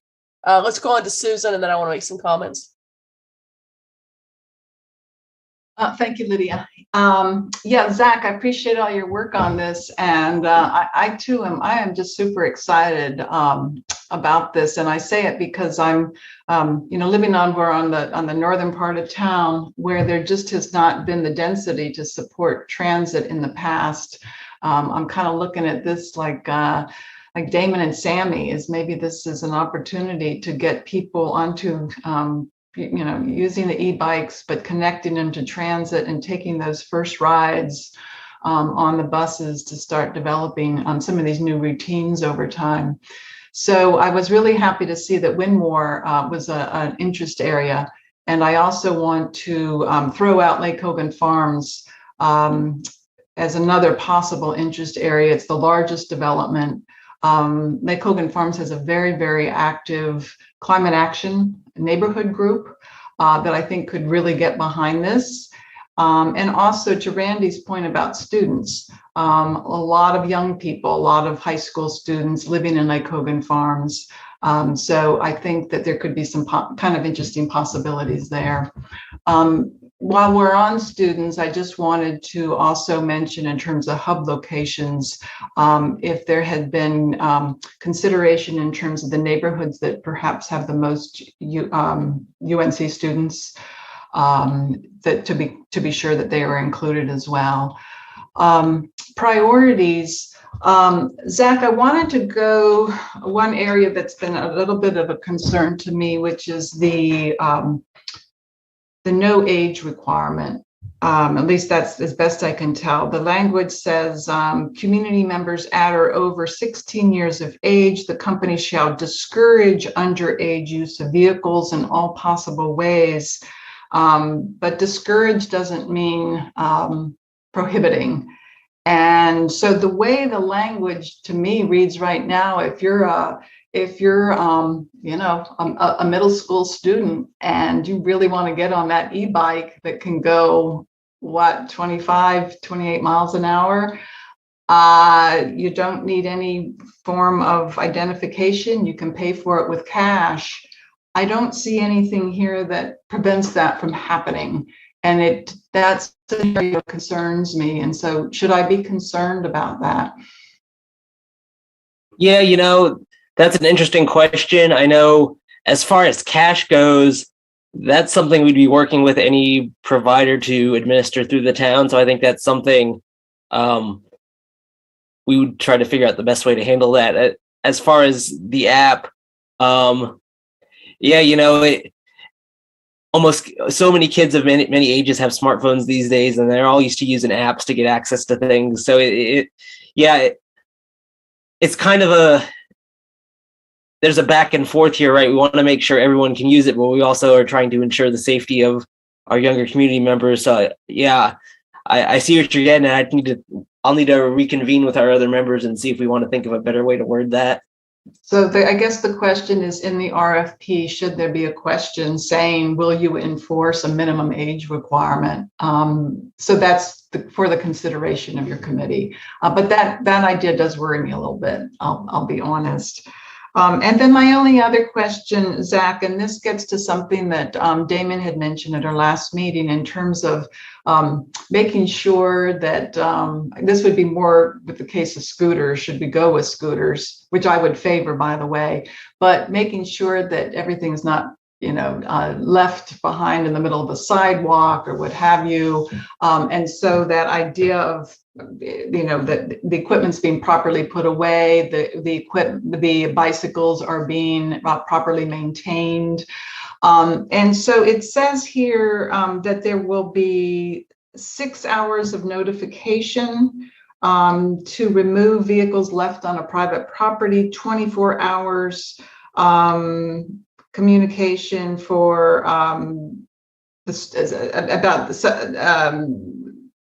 for the repairs. I guess there's 24 hours for that.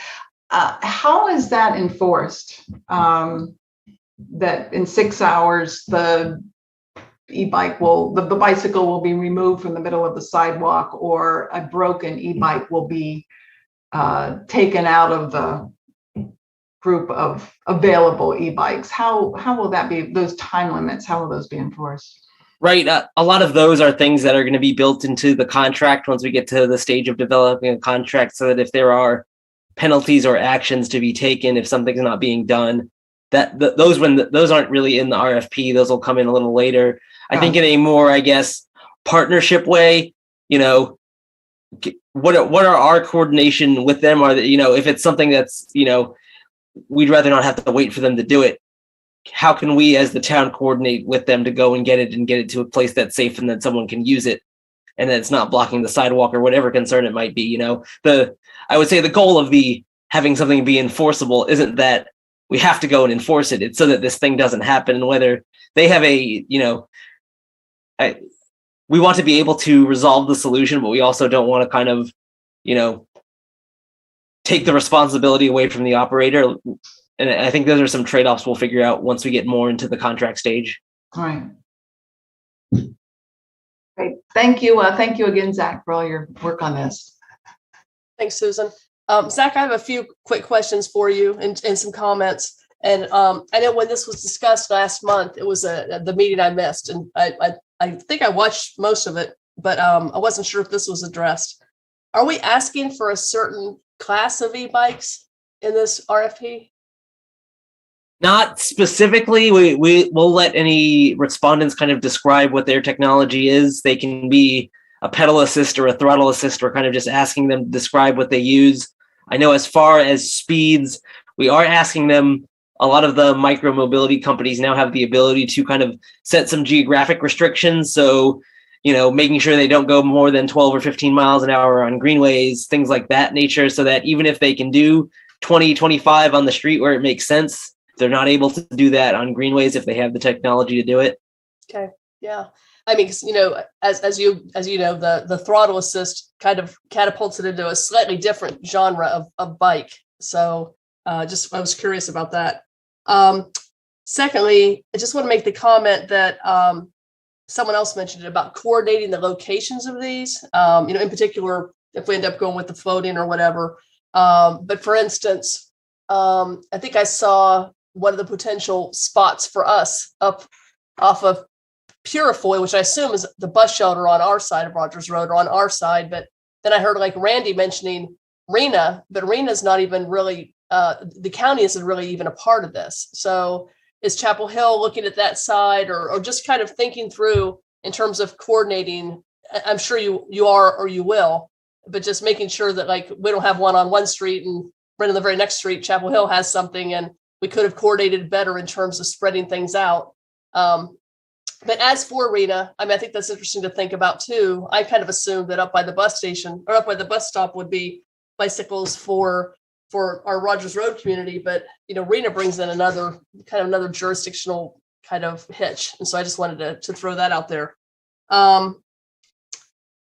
Thirdly, in terms of equity and payment, I'm sure that there are ways that companies like this, much like transit companies, much like lots of other service providers, have some type of a way of having a code on an app or some kind of way an app can work where someone of lower income perhaps could have user fees that are less when they register to use a bike or under certain kind of parameters. Is that going to be part of the RFP too?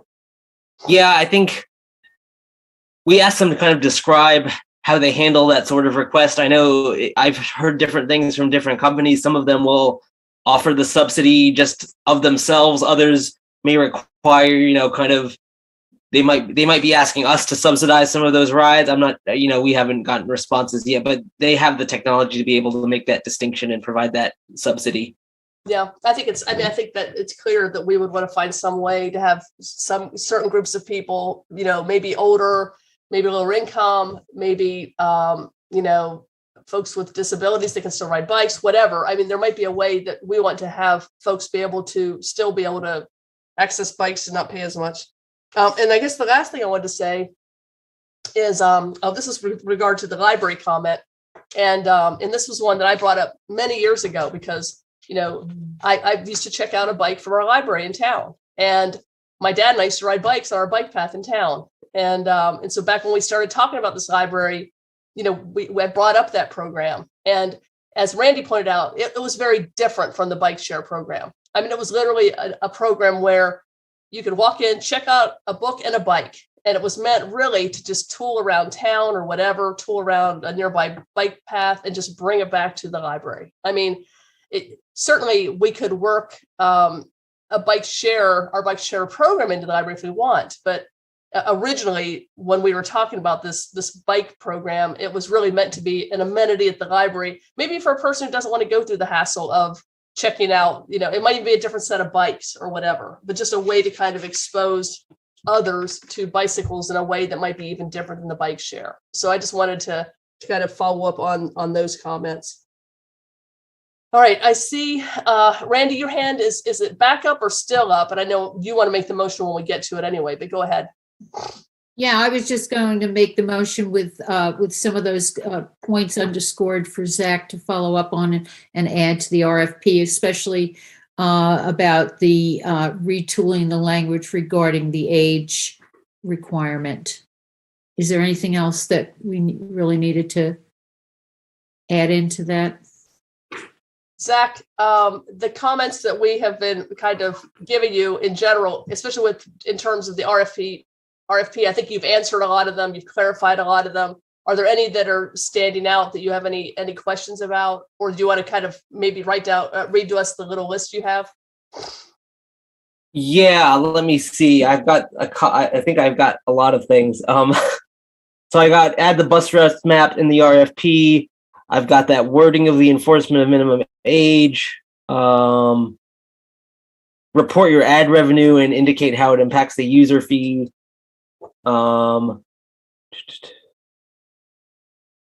Solar charging options. And what about hybrid between floating and fixed? Yeah, so I think that's I can kind of respond to that a little more. I think that certainly is within the ability of the technology to do. We may even want to focus kind of the idea of some more fixed hubs within downtown, simply because there's more activity and we want, to be really well defined as to where you can find a bike and less worry about bikes blocking things they shouldn't be blocking. I think that's certainly within the capability of the technology. Is that most of what's on your list then, Zach? Those ones you listed? And did you add the neighborhoods of Winmore, Lake Hogan Farms to the list that Susan mentioned?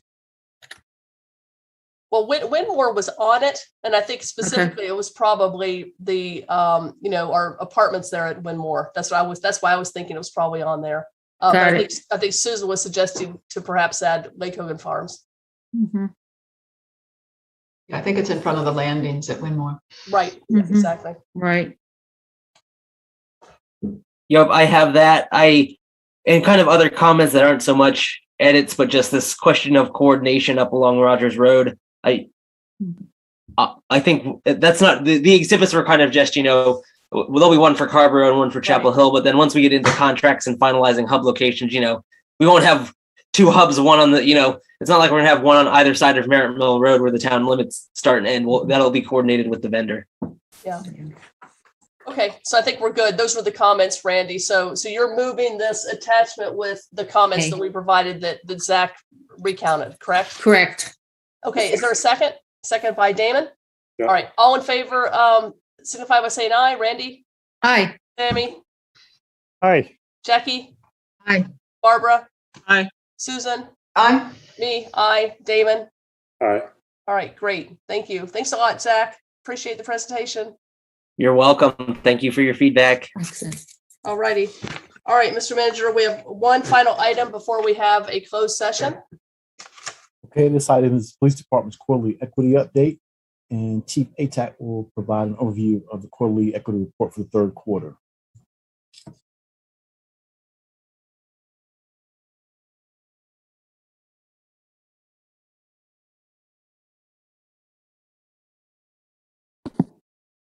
Good evening, Chief. Hey, good evening. How's everybody? Good. So do you just want me to start, or do you want to ask questions? I know traditionally, and just with my limited experience, there were questions about the equity report, and then I can discuss what was brought up at the last meeting, just some concerns to talk about. How would you want to do that? Good question. Folks, I think most of us probably looked over the material. I don't know. Would you like to have Chief run through it, or do you want to go ahead and jump in with questions? I already see 3 hands up. All right. let's start with Barbara, who's starting to speak. Barbara, and then maybe Randy, then Damon. But what are you going to say, Barbara?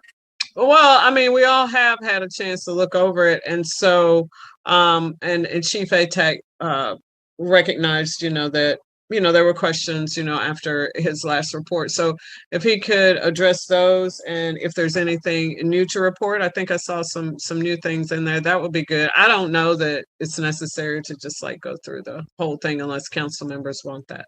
Thanks. Why don't we do that's? I think that's a good idea, Chief. If you can address some of the questions from last time and give us a little summary. Don't need to go through everything, and then we'll go.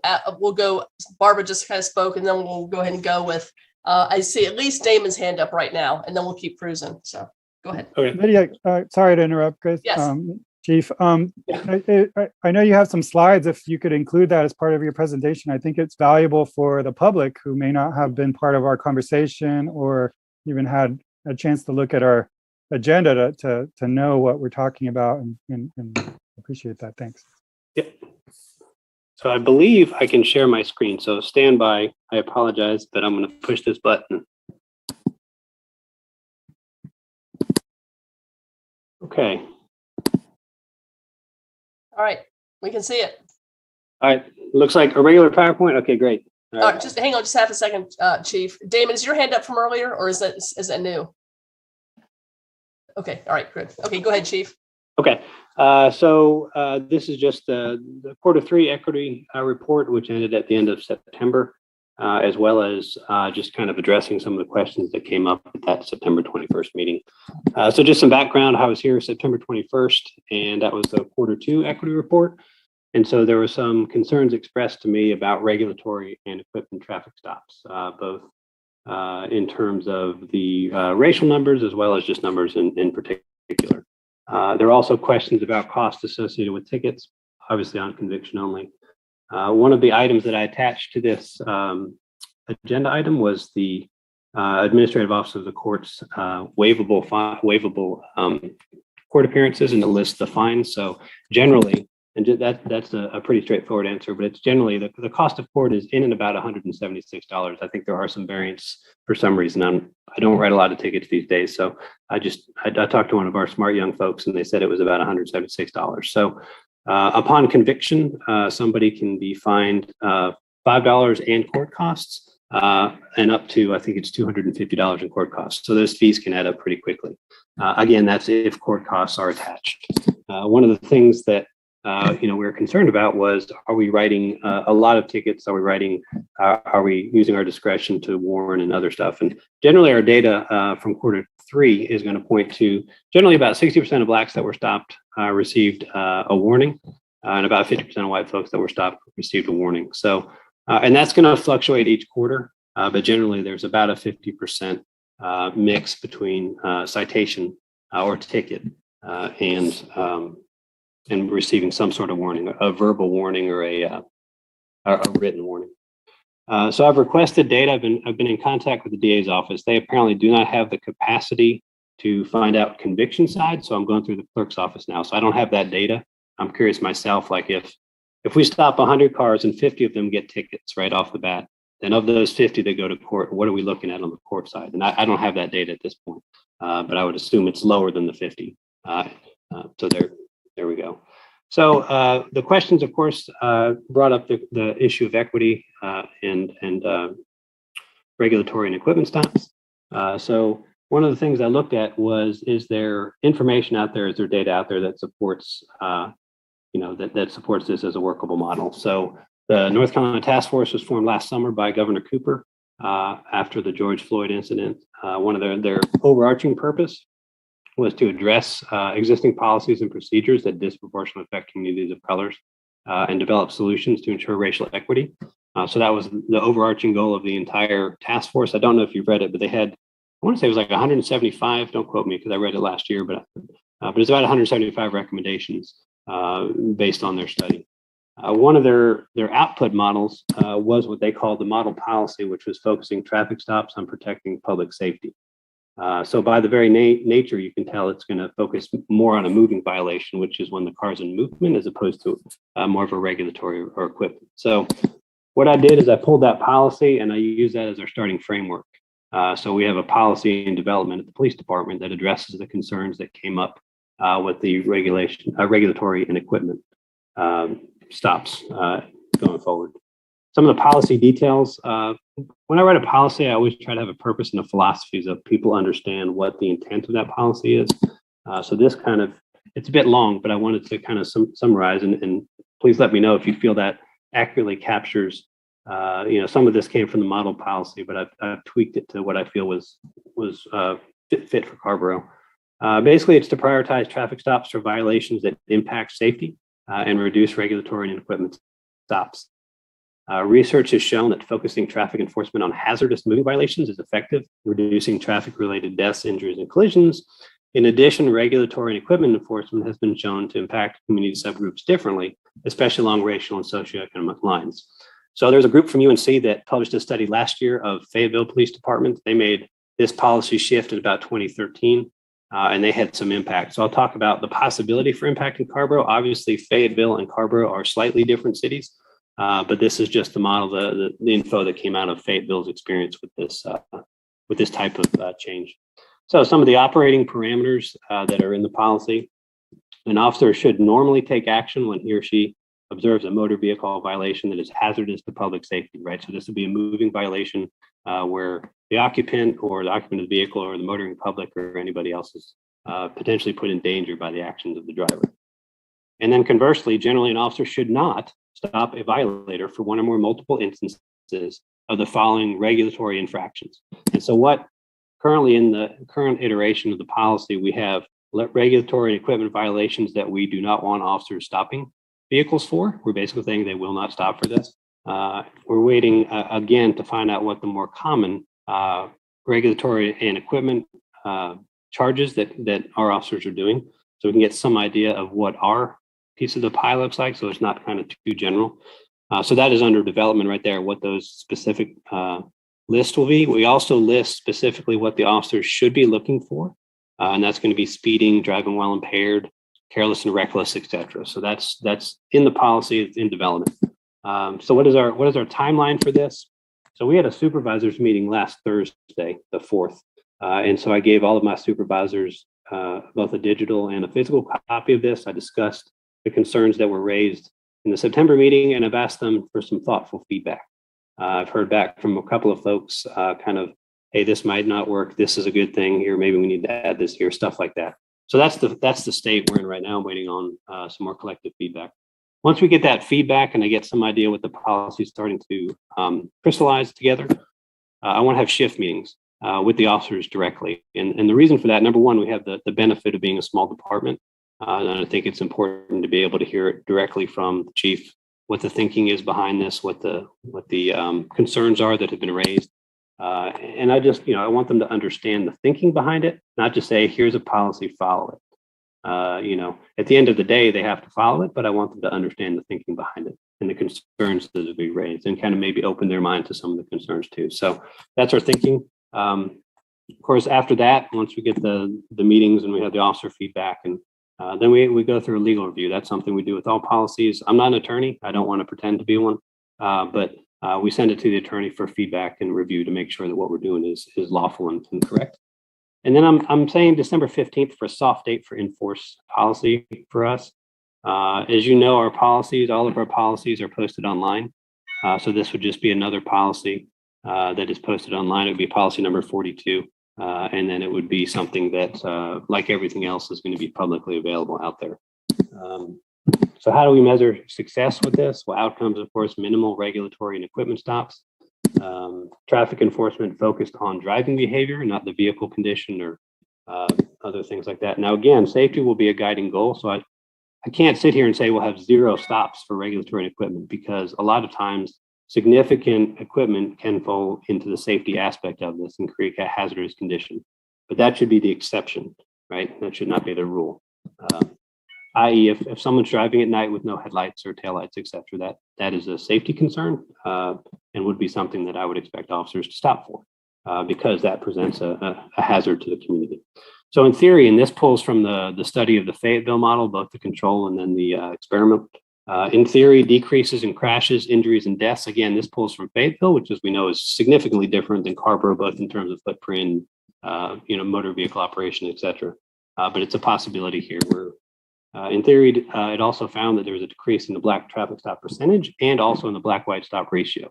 So there's a decline in both. Again, as we've talked about, the regulatory and equipment stops tend to disproportionately skew towards some groups based on race and socioeconomics. So that also is the potential outcome for this. Unintended consequences, possibly, is it too restrictive? Is it too lenient? Well, how do we measure that? Policy will be periodically reviewed. So I think if we're going for a December 15th date, we'll know Q1 2022 what impact this had. Obviously, the impact should be, there should be very few regulatory and equipment stops. So the question is, did that happen? Concerns from our side, demotivation of officers. Again, that's why I want to have these shift meetings and talk with our folks so that we can understand the thinking behind this, the concerns, the community concerns, and why this is important. I think that's integral to getting the folks, my folks, thinking about that and making sure that this is the way they think and not just what they do. And I think that's important. So anyway, they have the input for the internal policy development, review, and training. They hear directly from me. We talk about it, and they understand it. Officers are welcome to comment and understand the purpose. That's the key, right? I want them to understand the purpose. Much as a lot of the conversations we had around with naloxone in 2014, I think there's a lot of this same kind of philosophy that I think is really where we're going. And I think is important to have those conversations so young officers develop that internal capacity for that kind of thinking. And that's it. Real quick summary. Any questions?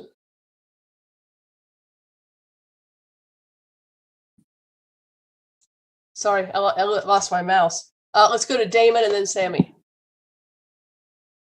Thanks, Lydia. Chief ATAC, this is I'm really appreciating your presentation. I want to say that it's really fantastic. I love seeing the sort of systematic approach you're taking to this particular example. And because I know that it's the same kind of systematic approach that you're going to take to all the other kinds of things that you might do in the department at the operational level. Chief, would you mind removing your shared screen there just so I can? Sorry, yeah, I was hovering over that button and it scared me to push it. So thank you for empowering me. Thank you so much. One of the things I appreciate about the approach you've taken here with this case sort of study example, sort of this kind of traffic stop regulatory equipment issue, is that I love the approach of sort of having a philosophy or statement, essentially understanding the purpose of what you're trying to do at the operational level so that your staff understands why it's important.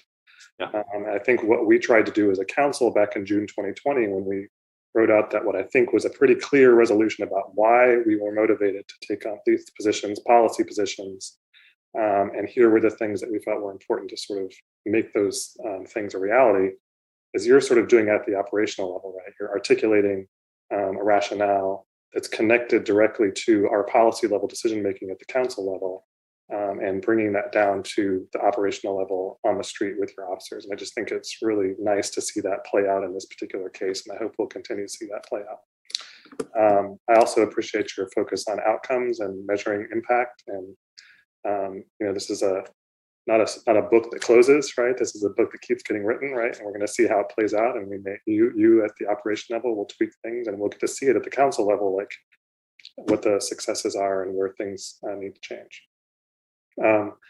So thank you for that. It's really inspiring. It makes me feel good about the work you're doing, and I just want to appreciate you for that. The second comment I have is really for council members. I wanted to let y'all know that I think I very much expect that we will be ready at long last in our next council meeting to make appointments to our community safety task force. We've gotten a lot of really great applicants and or folks who have committed to applying in the next 24 or so hours.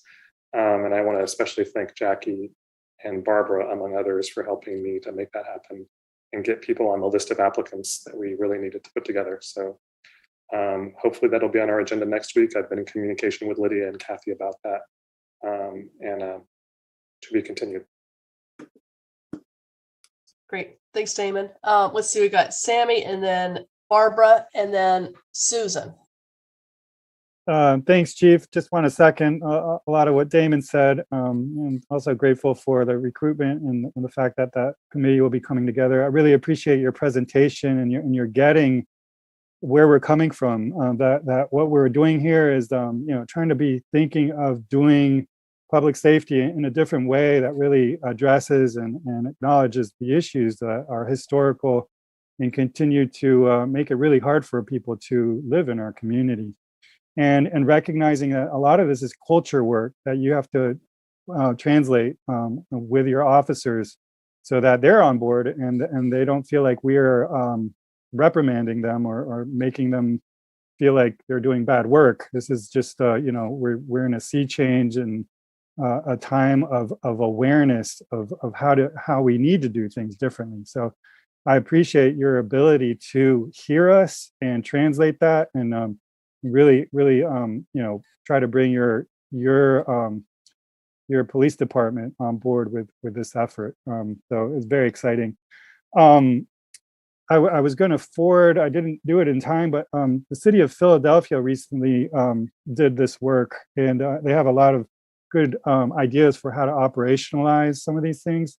So as you point out, like there's some of these equipment regulatory things that are safety issues too. And for example, they operationalized it by having one light being kind of a secondary. They categorize it into primary and secondary. And so primary ones are the ones that you can initiate a stop because of the violation. And secondary ones are like, if you have a stop for like a speeding vehicle or something, and then they happen to have a second one light off, then you could, raise the issue with them, but it wouldn't be the primary reason for stopping them. So I'll forward that. I think it would be helpful as you further develop the policy, and I look forward to Can I seeing respond to that too? Yeah, sure. Yeah, there is actually an aspect of the policy. Again, I didn't want to put out too many details while it's still under development, but one of them covers that kind of concern exactly, right? So an officer, basically we're saying, should not stop for certain regulatory equipment. However, if we stop a vehicle for speeding and there is a regulatory equipment, the policy says generally an officer should use their discretion in those kind of instances to issue a warning or take no action at all. Right. So I'm kind of butchering the language, but it basically effectively says, look, even if somebody is speeding, do we necessarily need to, maybe hey, look, your tag's out. Hey, look, you're this, handle it. Which honestly, historically, a lot of our stops for that kind of stuff become warnings and indications anyway. But I think this kind of formalizes it in language. So like you're saying, that it's not, we're not saying don't ever deal with it, but if you do stop a car for speeding or for DWI or from other stuff, if these other things are there, let's address them. But the default should be to not issue a citation. It should be a warning or something like that. And that language is in there. I just didn't want to share it because it's not quite baked yet. Yeah, cool. Well, I look forward to seeing the end result, and I appreciate your process and your updating of where you're at. I'm very excited. Thank you, Chief. Thank you. Great. Thanks, Sammy. We'll go to Barbara and then Susan. Hey, Chief ATEC, thank you for your presentation and all your work on this. So I have two questions. One is, appreciate the information about the North Carolina Task Force for Racial Equity. I think that's an important piece of all of this. I was just wondering what your thoughts are. Or is there a tie-in with the GARE training, that's currently going on with town staff, and how you just kind of visualize that and run it in tandem with each other? And the second question has to do with recruitment and retention and the diversity of the police force. And wanted to hear a little bit more about that. Thanks. So I'm kind of a lifelong student.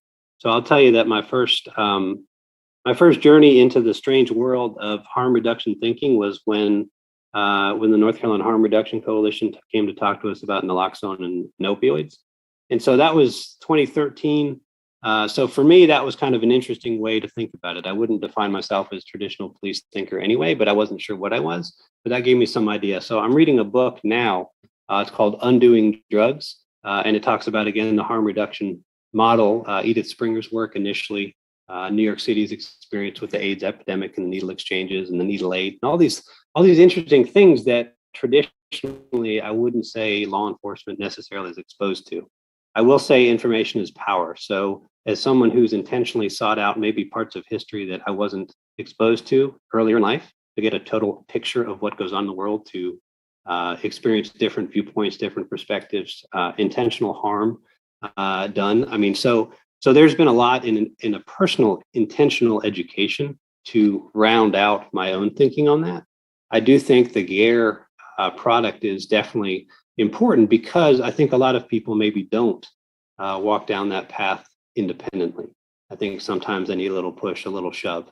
And I can tell you again, going back to this naloxone discussion in 2013, 2014 with some of our officers, if you can personalize and have the personalized discussion with folks about, well, here's this perspective on naloxone, here's where it could be an issue, and you can really have that into the meat discussion about why are we this when this could be this, right? And so we have this discussion where we can do some good. And I think in general, that's been kind of my thinking since about that time. I think for officers, sometimes I don't know when that epiphany comes.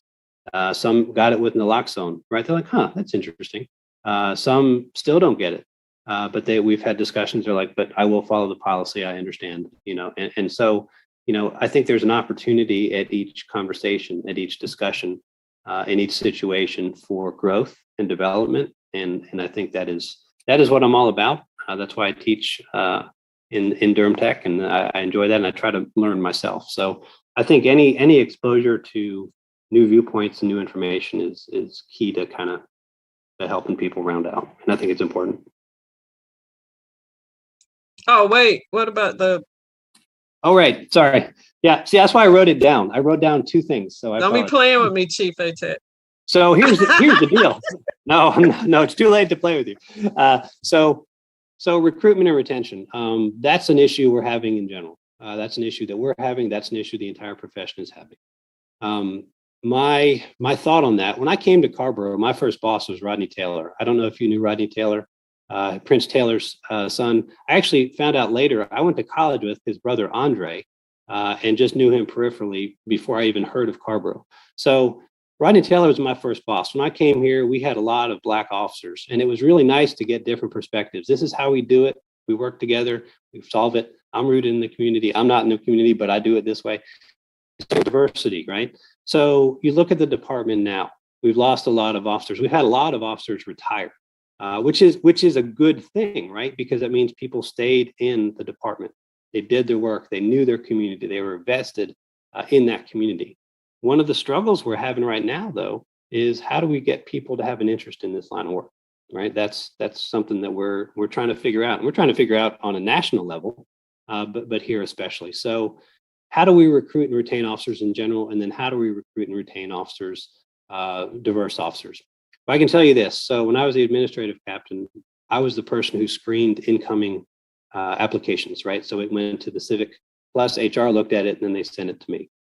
I made a point of looking at folks and saying, all right, maybe people who can make really good police officers have a little more dents and dings and rust and scars.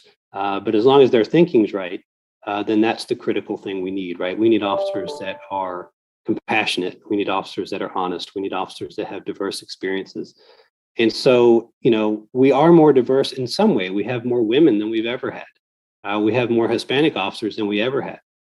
But we have one Black officer, and that is a sticking point to me. I have one young lady in BLET, and we're hoping she'll graduate in December. And I'm excited for her.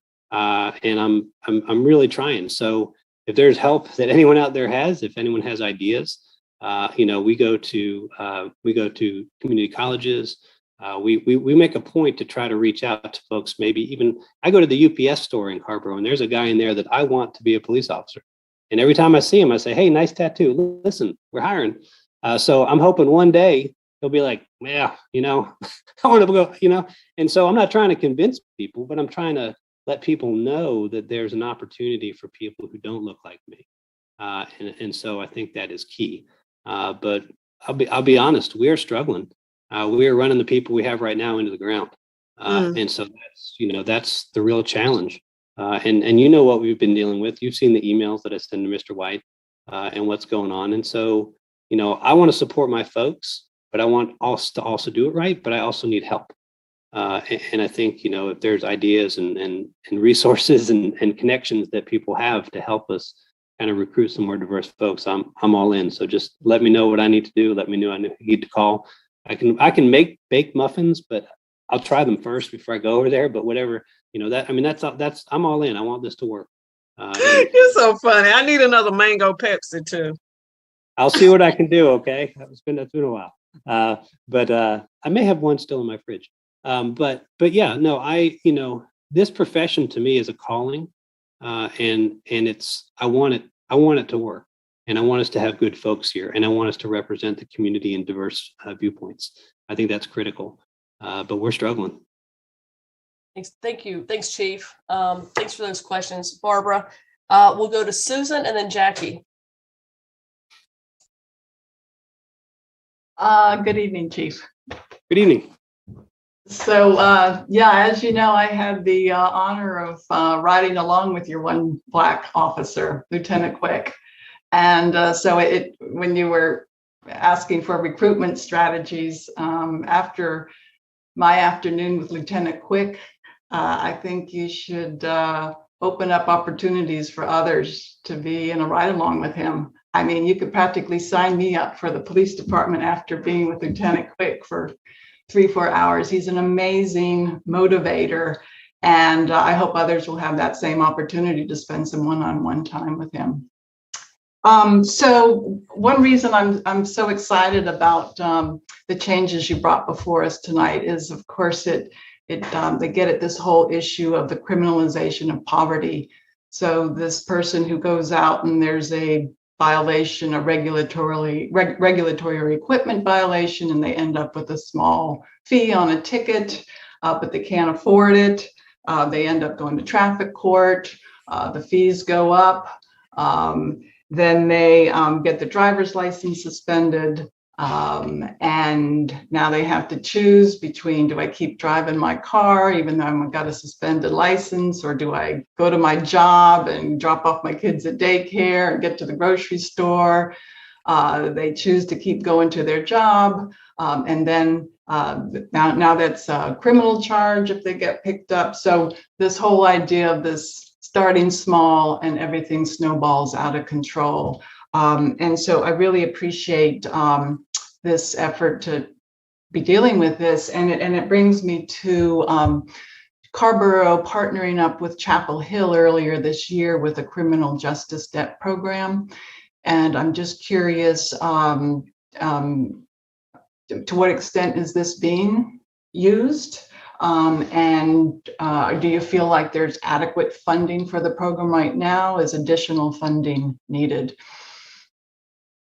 So I don't have the balance off the top of my head. I want to say the last time I talked to Savannah, who's the one who administers it for us at the police department, there were 2 or 3 pending applications, and we've paid out some. So I can get that number to you, and I think we're sufficient from a funding source at this point. But let me verify that and see. But I think we're in a good spot. But we're also, the money is flowing. But I can get you those numbers. That would be great. And then I'm like Barbara, I have one more question here. So I want to go back to the slide, and it said the operating parameter, and the quote was, an officer should not stop a violator for one or multiple instances of the following regulatory infractions. And then, as you mentioned, those will be determined.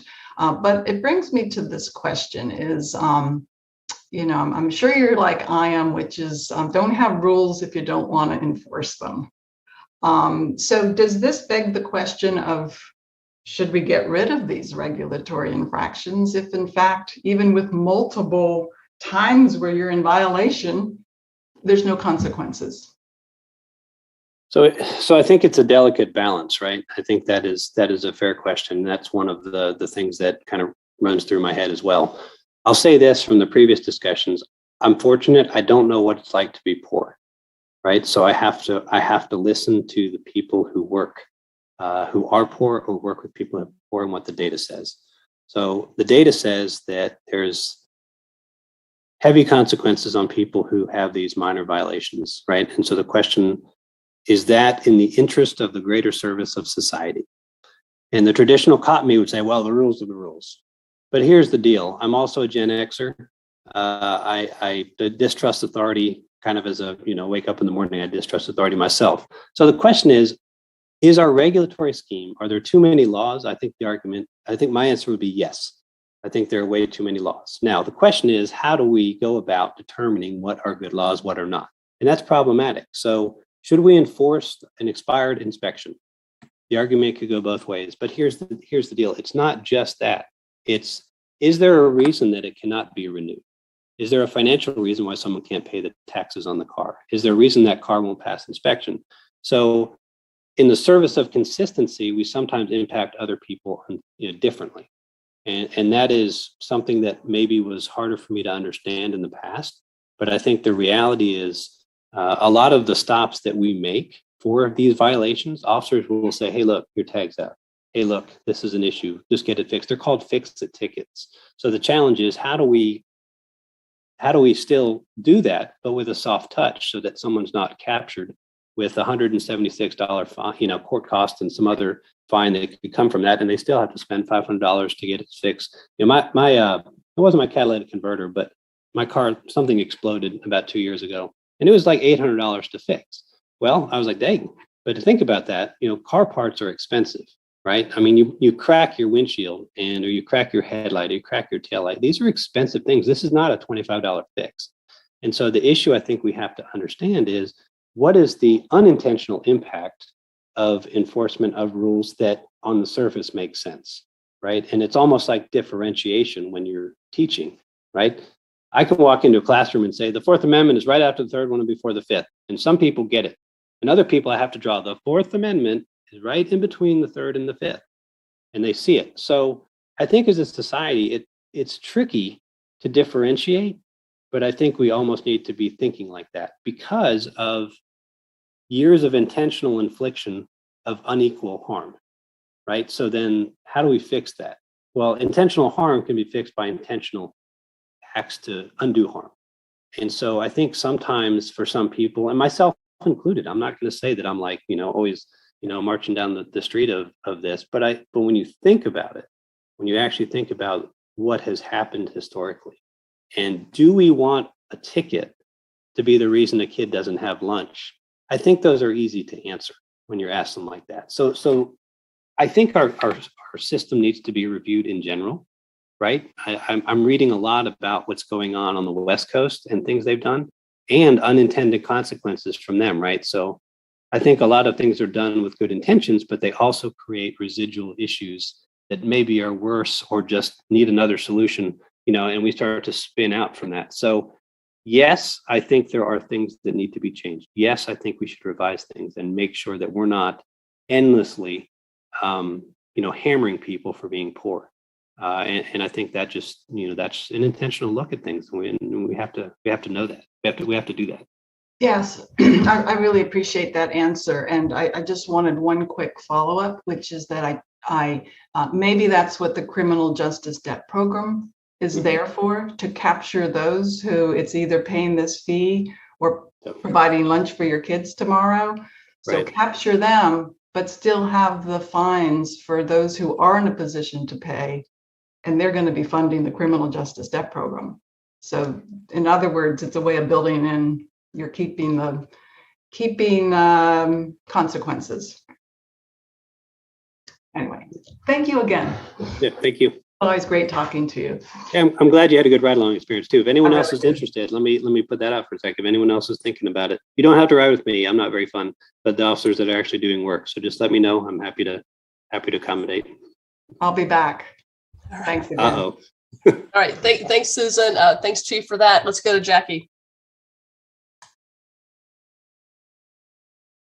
I just wanted to very quickly say how lucky Carrboro is to have you, Chris, and how lucky we are to have the lineage that you come from, beginning with Chief Hergy, who really began changing things in this town back when that was hard, and there wasn't the political will, behind Hergy, and everybody who followed him on to you. And we are just so very fortunate to have you, and I'm glad that you're setting a model for other small towns to find. So thank you. I really appreciate you. Thank you. Thank you. Thanks, Jackie. Great comments. Okay, y'all. Chief, thank you. Appreciate it. And I'm looking for, our recommendation is just for us to receive and accept the report. So who would like to make that motion? Damon makes that motion. Barbara seconds that motion. All in favor, say aye. Randy? Aye. Jackie? Aye. Me? Aye. Susan? Aye. Barbara? Aye. Damon? Aye. And Sammy? Aye. All right. Very good. Have a good rest of your evening, Chief. Thank you. Thank you. Always Night, enjoy the Chris. conversation. Take care. Thank you. Aye. All right. So, folks, we need to have a motion to go into closed session. Lydia, I just have one quick item as Okay. a matter. I just would like to ask council, I request that for next Tuesday, we discuss the addition of a council liaison to the climate action team and a review of the ordinance to make that inclusion. And I'm asking tonight because there's only this week and next week, and then the organizational meeting in December. So that's what I would like to propose and ask. Okay, Mr. Manager, I know I haven't seen it, but I think you told me we have a pretty full agenda next Tuesday. Do we have room for that on the agenda next Tuesday, or what's your thinking around that? Yes, I'll take a look at that and see if we can move anything around and just respond back to council and let you know. Okay, and maybe it might mean something for next week goes to January or whatever, but Yes. in terms of what Randy's asking, I guess, and in December, committee appointments are made, and so just kind of having that discussion, I guess, before then. So, all right, so let's go. Is there a motion? Lydia, sorry, one more item. Just wanted to make sure, I appreciate the response you gave in terms of the stipend for the Poet Laureate. Your recommendation that we have that on an agenda item, just want to make sure the manager follows through with that at some point. Obviously not next week, but at some point soon. Thank you. Yeah, I made sure he was copied on that. So, Mr. Manager, you got a notice to put that on the agenda. And I think I recall not just a stipend for the Poet Laureate, but I think I remember Jackie saying that there was some consideration about maybe a junior Poet Laureate. So I don't know if that wants to be folded into that conversation. I tried to get this in. I don't know if people heard me or not, but the Poet Laureate had been paid originally, and I think still, out of the Arts Commission, because the Poet Laureate is that's part of the Arts Commission. And I had initially put that forward. So thanks for picking up on it, Sammy. And yes, I had also proposed that we have a youth Poet Laureate that I was hoping could be rolled into the summer arts internship stipend that we do, that we can combine them. But if we're going to do that, if you're going to do that, need to increase the Arts Commission budget. Okay. All right. So something for you all to be sure to consider both of those items, I guess, when it comes around. So, all right. Can we have a motion then to go into closed session to pursuant to 143-31811 to prevent the disclosure, or to the disclosure of information, privilege or confidential, and or to consult with our attorney. So motion by Sammy, second by Susan. All in favor, say aye. Randy? Aye. Me, aye. Susan? Aye. Barbara? Aye. Damon? Aye. Sammy? Aye. And Jackie? Aye. Okay, so Mary, we'll wait